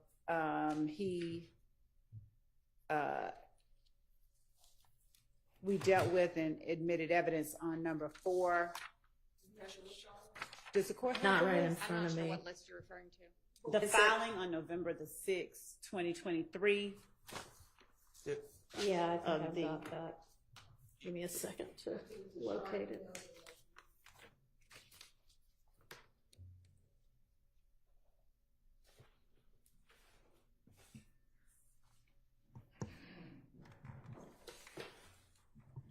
Okay, yep, I've got it. So, Your Honor, my recollection is that we began discussions on this one day a long time ago. Okay. And I agree with the state that they have presented evidence on some of these incidents, some of these acts. Your Honor is saying that we haven't done a 403 analysis. I don't believe Only we've done. because y'all, that's what I thought you had said to me. Okay, if I said that, I believe I misspoke. I don't believe we've done really any analysis on this list. Okay. Meaning, I don't believe, speaking for the people on this side of the room, I don't believe that we are conceding that they're intrinsic. All right, so we may need to, starting with number 5, look at all of them. Well, Your Honor, I thought we were going by the state's July 31st witness list. So that would not encompass all of these things on here. That witness list went through by what offenses it was set to prove or this acts. one? Yes. So I was relying on the witness list when filing motions in limine of what they actually intend to prove. I thought that was the whole purpose of. Well, Judge, I'm not sure if Ms. Abbas, we filed this November the 6th of 2023, and I know she wasn't here at that time, but we this is the argument I think that Mr. Sharp made. This is the one that he sent out with his objections. This is the filing, so this is the one that we're addressing. Okay. Well, I mean, if for instance you don't intend to use 20 through 30 anymore, tell us that. If you still think you intend to use every one of them, tell us that. A lot of them have already been completed, and there have been testimony. There's already been testimony on a lot of them. Okay, so can you tell me right now? Yes. Which that's true for? Number 4, the 5/12/2013 aggravated assault in home and Yeah, I mean, I've got it right in front of me, so if you just want to say number 4, that's fine. Number 4 and number 5. And you said a ruling had already been made on 1, 2, and 3? Yes. Okay. We didn't admit them, but they were. Okay, so we did not admit evidence of 1, 2, and 3. All that we did was address them initially. We didn't admit evidence, and we don't intend to. But those are the only 3 that were addressed initially. And you don't intend to, so you're not intending to introduce those 3. Right. Okay. Well, then we'll cross 1 through 3 off the list. Okay, 4 has already been admitted, 5 you said has already been admitted. Right. Now what? Also, as it relates to 7 is one of the overt acts listed. The reason that we included it here is that Shannon Stillwell's name was not in the indictment itself. Okay. On that overt act. The same as to number 8. What? I said the same as to number 8. Okay, so those are listed, those acts are listed as overt acts, but Mr. Stillwell is not listed in the indictment when you're talking about the overt acts. Okay. Correct. All right. What about 6? 6, actually,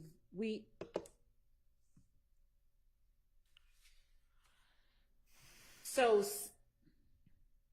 6 is going to be talked about. It has already been talked about some, and it'll be talked about some more. Yeah, I thought it had already been talked about some. So, I mean, that's in the past, basically. 7 and 8, given that they're overt acts, adding Mr. Stillwell to them, that can still come in as intrinsic. What else?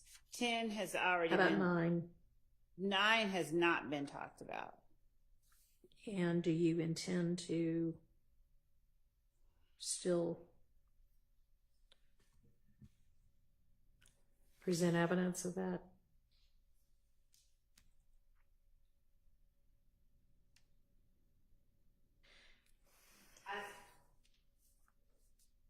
I mean, you do at some point need to streamline your case.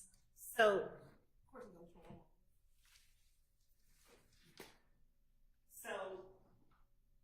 we can strike off number 9. All right. I believe.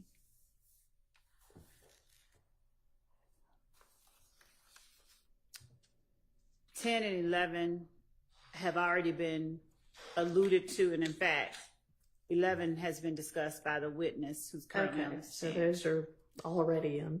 Yes. And I think that the court at first asked me to tell the court which ones that we had Well, already. you know what? Why don't we just walk through them the way we're doing now? Because you might decide on some other ones that you don't need those. All right.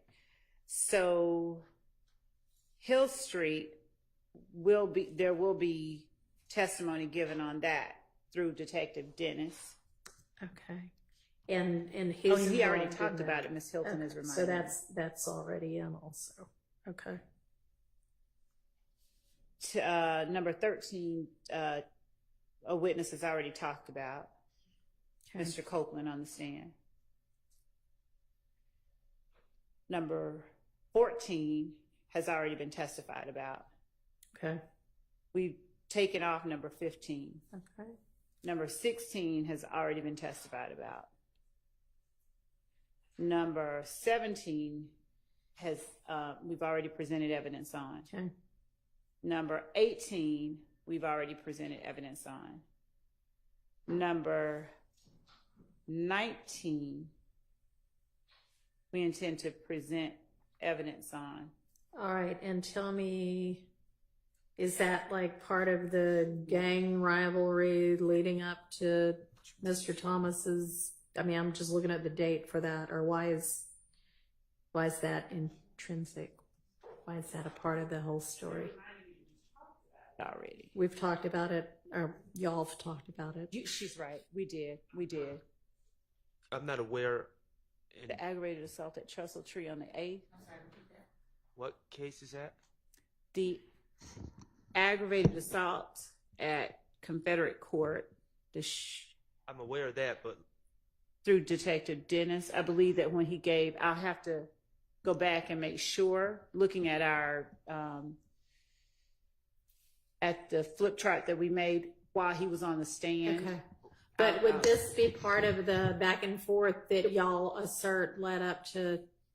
It was part of the shootings that they went back after the murder of Donovan Thomas and found out about. So that when we say back and forth that led up to it, they started investigating those shootings after the murder of Donovan Thomas. Okay. And this was one of the ones that. And this is a shooting of whom by whom?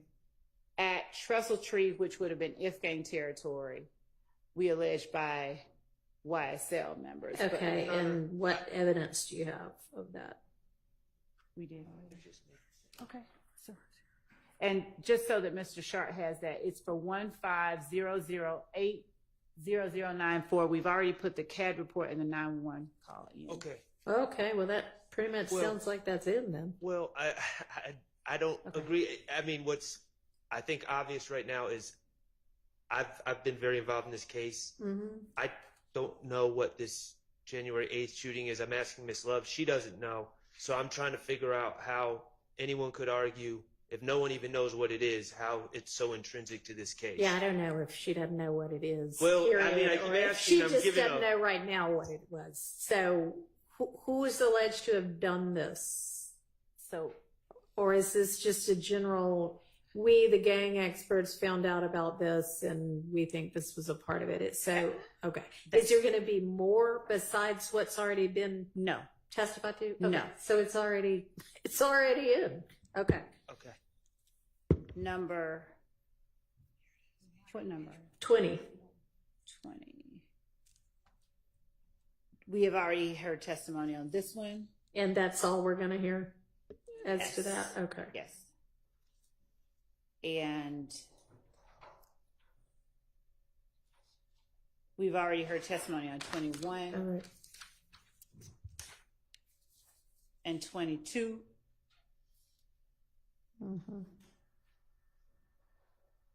We're not introducing 23. Okay. 24, we've already heard testimony about, and we will hear more. This is actually where we got that video from that we mentioned. Mr. Sledge, that's in the folder for Mr. Sledge.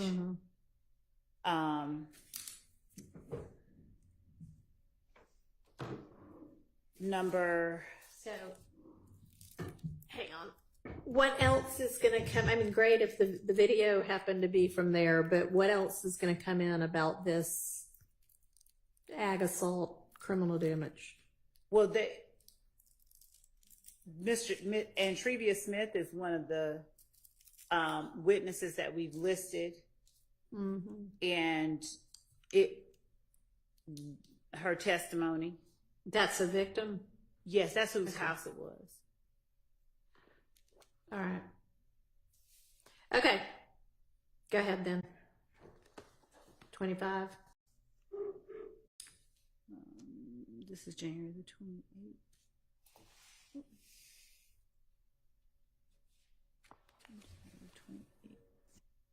I thought we'd already introduced that. Kendrick's possession of firearm on January 28th.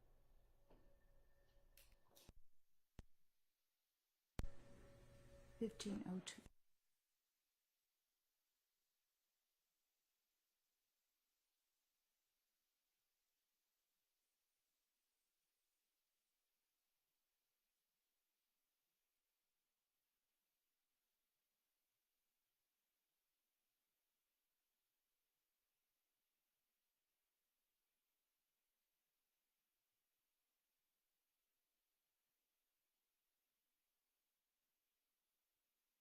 Back to 25, 24. Okay.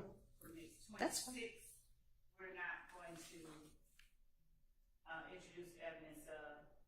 27, we've already introduced evidence of. 28, we've already introduced evidence of. With the exception.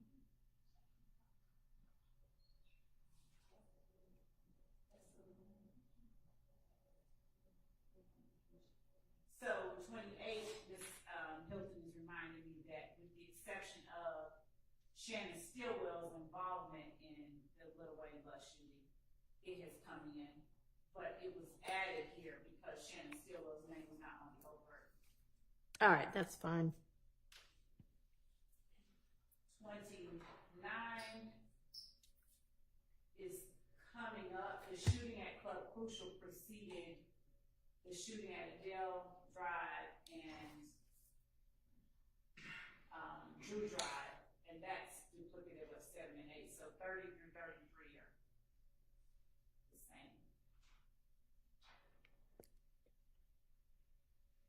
So, I'm sorry, 30 through 33. Oh, okay. So they're just listed on here twice, basically. Okay. 34 is already. So I can just cross off 30 through 33, right? Because we've already covered them. Okay.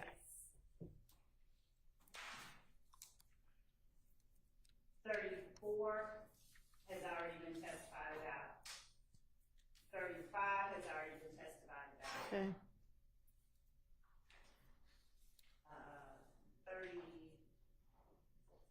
36, we don't, well, actually,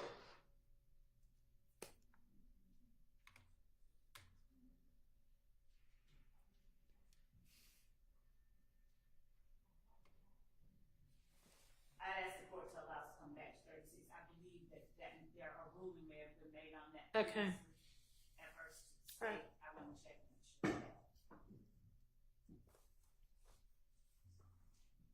37's already been testified about. 38's already been testified about.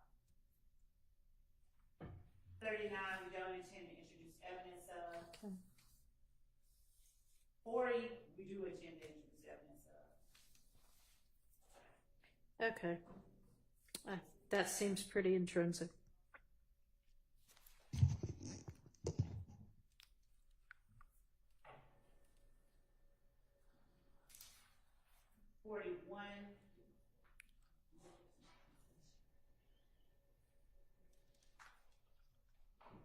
We were taking out 41, Mr. Linder has been set.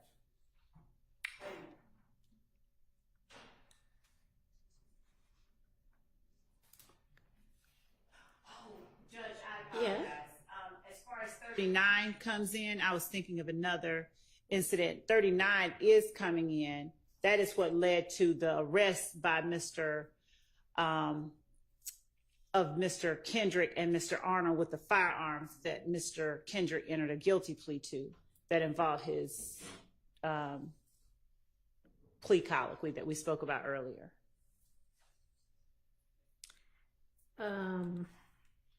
But the fact that Mr. Arnold didn't want to identify Mr. Curtis or testify against him at trial is not, we're not putting that part in. Okay, but that Arnold was assaulted by Mark. That you want to have come in. Is that what you're saying? Yes. That is what led up to the arrest of Mr. Kendrick and Mr. Arnold. They went to retaliate.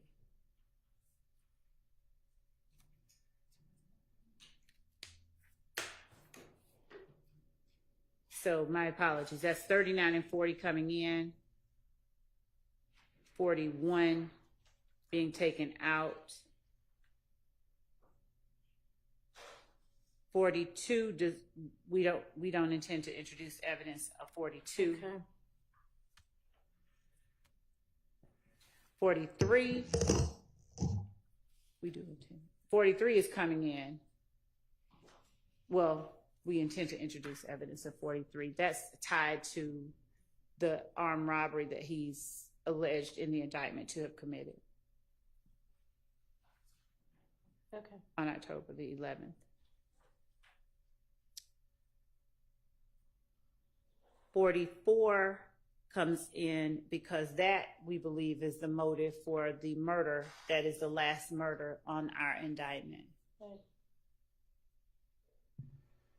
45 similarly is tied to the Shamel Drinks murder. So we would argue and would ask that that be allowed to come in. 46 as well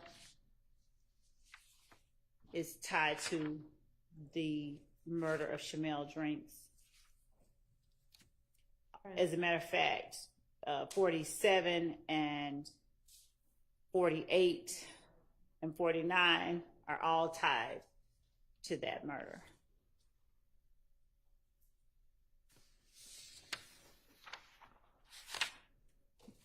So the ones that we've listed as intrinsic that the court has heard us talk about, for the most part, 90% of them, I think, are part and parcel of acts that have been alleged in the indictment that just didn't include certain aspects that are now listed on this supplement. All right. Yeah, I mean, there's not a whole lot. Well, what about 50 and 51? Those are the ones that we just talked about. Okay. All right. So other than those two, I mean, honestly, most of it already has come in, or is like, I don't think even arguably not intrinsic to the rest of the crimes and overt acts. So I think the rest of these, not 50 and 51, but the rest of them,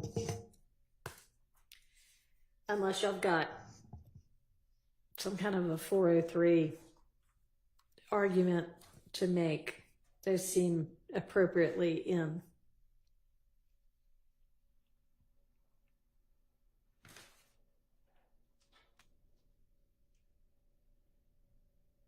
Okay, so sounds like that settles that, other than those two subsequent acts.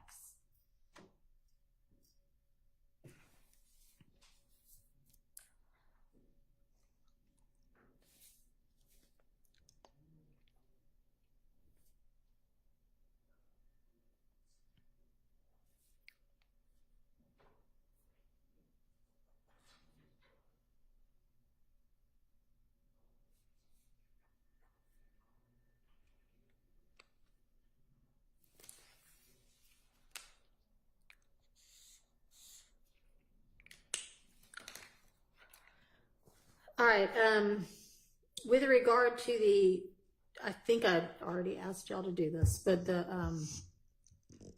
Bruton portions of Mr. Kendrick's statement, y'all are gonna try to get together on that, or have y'all already done that? I thought it was agreed that because I listed out what I believe are redacted portions, and I gave the timestamp on the actual interrogation, then the state can say we disagree or we agree, we could get together. Okay, but that hadn't been done yet. Y'all still need to do that? Right. Okay, well, that's something I think we might get to tomorrow.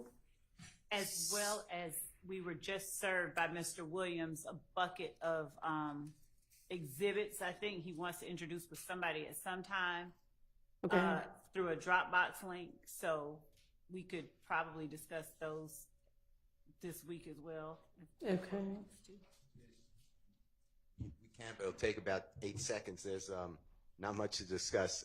I added a video, and I specifically wrote what it is, and then I added it to the Dropbox so everybody has the world that Mr. Williams may introduce at trial.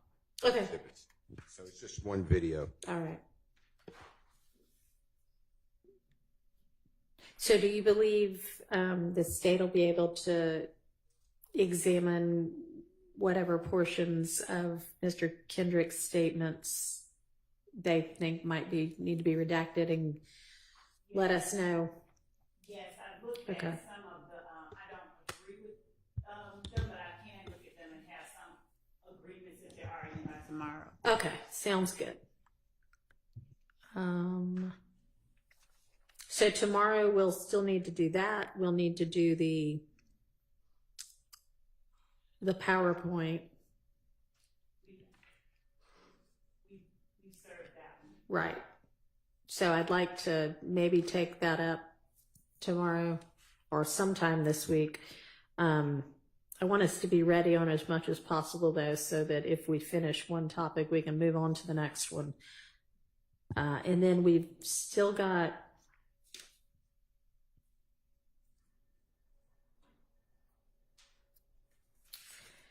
I guess after those two, we just keep moving through the evidence that are in the first 60 witnesses and, figure out any kind of rulings that can be made ahead of time as to those. And that would include Mr. Sprinkles. Okay. And have y'all done the next 30 yet? They have everything until 60, and we'll work on the 61 Through 90? through 90. Okay. Your Honor, just Mhm. calling this to your attention. Ms. Hilton is correct. She identified specific co-conspirator statements or things that they allege are co-conspirator statements. In reality, we have a lot of different voices here. Mhm. I have reviewed all of the wiretap calls Yep. that are relevant, at least. Okay. But in my opinion, there's going to be no way to litigate those matters other than just going through them. I hate to say that, but we're not going to agree that any of them are in furtherance of a conspiracy, and we're not going to agree that a number of them, we don't even know who Mr. Garlington is talking to. Okay. So that is something that I would humbly suggest should be on the agenda, because we're going to have to work through that. Okay. I mean, yeah, I agree. This is the wiretap. We got to get through all of it. So what witness is that going to come in through? Your Honor, that's going to come a little later in the trial, but through Investigator Viverito. So this will be probably towards the end when we're talking about the Chamel Drinks murder. Viverito? Yes, Your Honor. Okay, well, if we get through, I mean, it's a big chunk of stuff we have to do outside of the presence of the jury.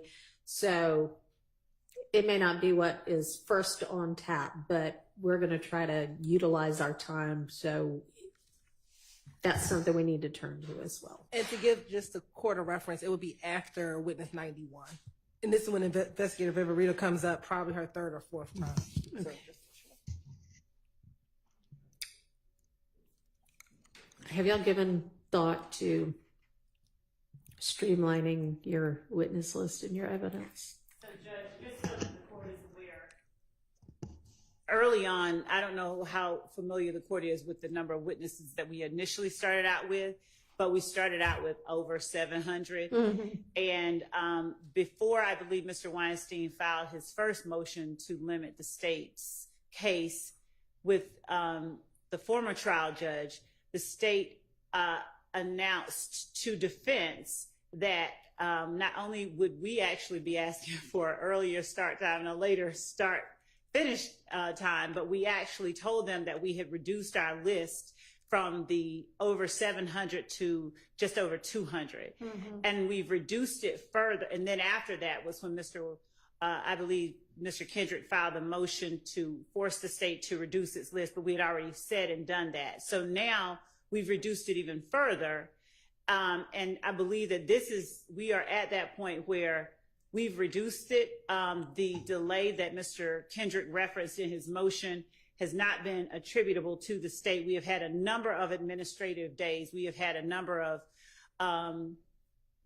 delays that were caused for other reasons that had nothing to do with anything that the state's case entailed. So our case and the length of our witnesses is not prolonging this trial at all. And our position is that we have streamlined it considerably. We continue to streamline it even after our first streamlining that we apprised them of.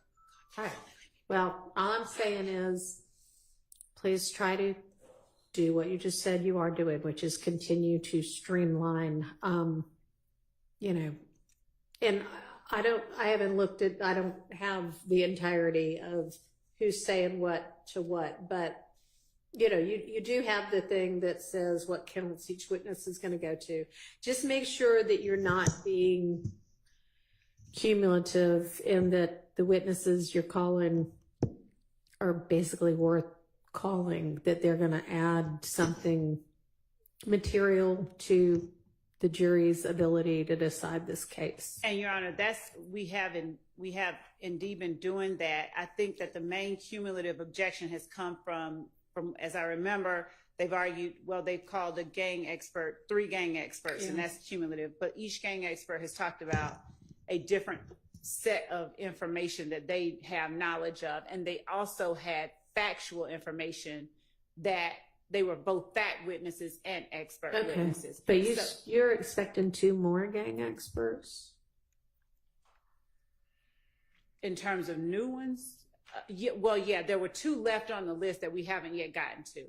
Right. So one of them we may not call. Okay, well, you would need to be able to express what it is that that expert or those 2 experts is going to offer that hasn't already been covered by the 3 that have already testified. We would. Okay.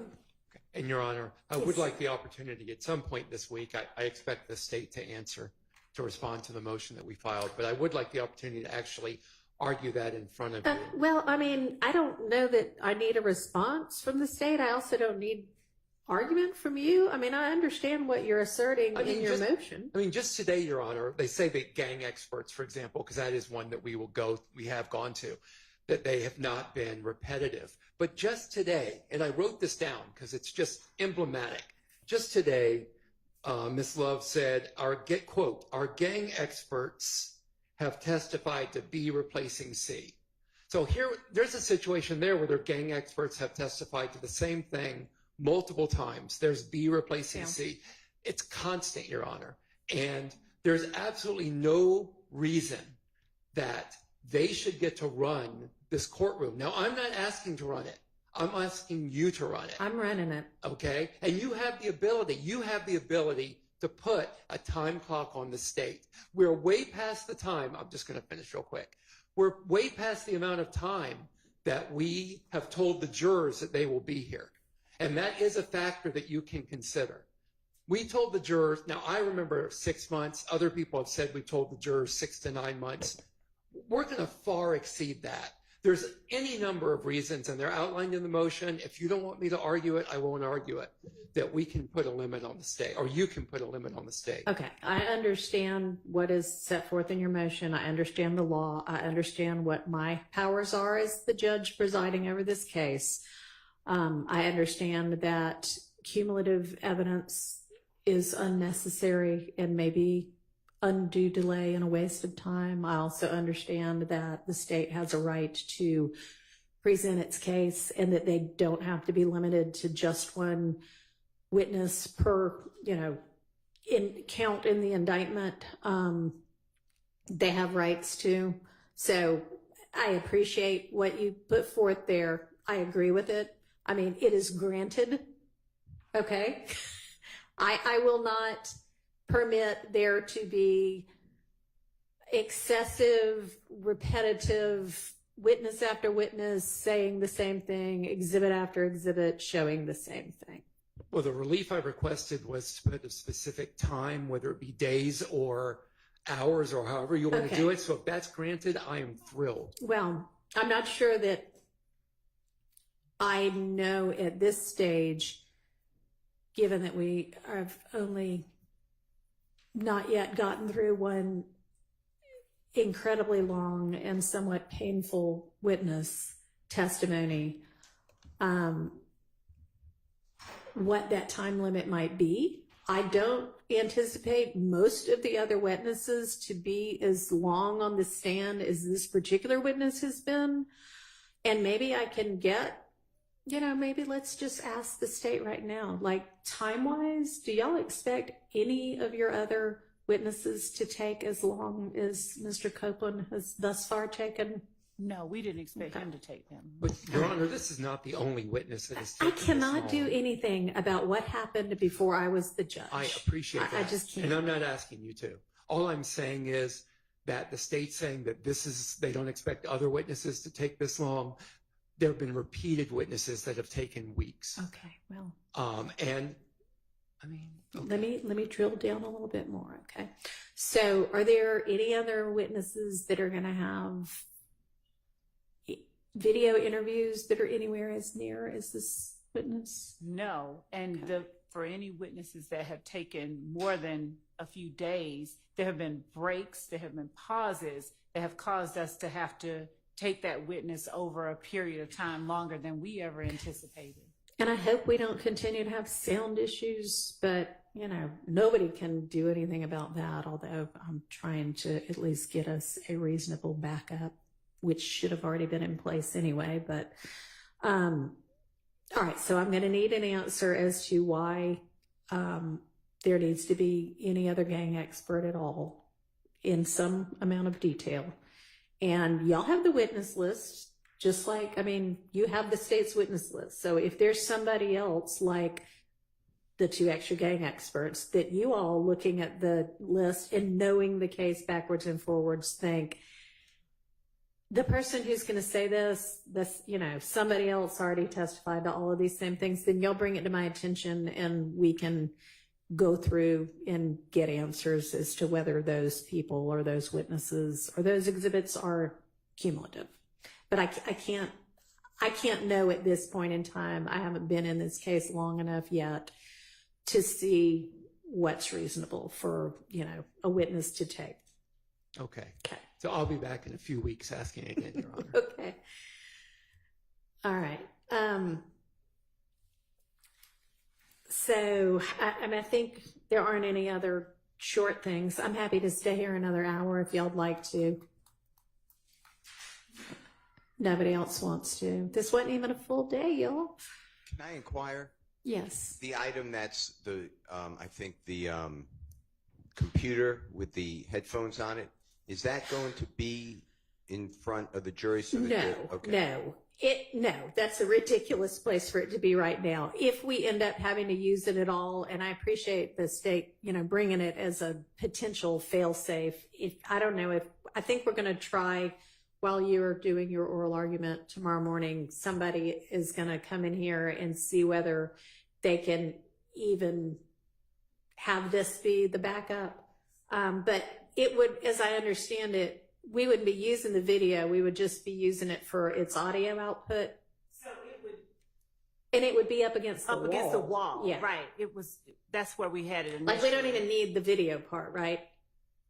Not necessarily, but it would be showing the zoom. It would just all be the same thing that's on every other screen. The jury doesn't need to watch that screen. They can watch the screen they already have available. So we can slide that entirely up against this back wall where it's out of the way and not, you know, blocking anybody's view. That's exactly the way. But we would potentially use it for sound if our sound system continues to go on the fritz. IT tells me they think they have come up with a solution.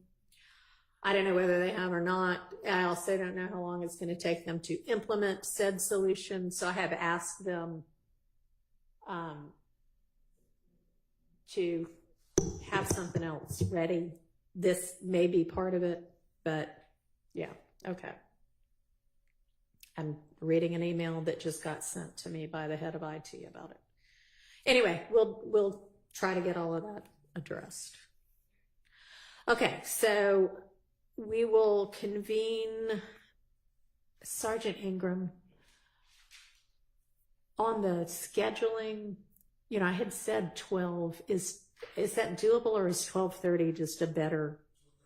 Okay, so let's all plan to convene at 12:30 tomorrow. So when y'all show up at 12:30, it'll actually be the right time. And we'll see you then. Be ready to work on and have objections and responses ready for what we've just talked about. Okay, that's all I wanted to know. All right, so we're adjourned for the day.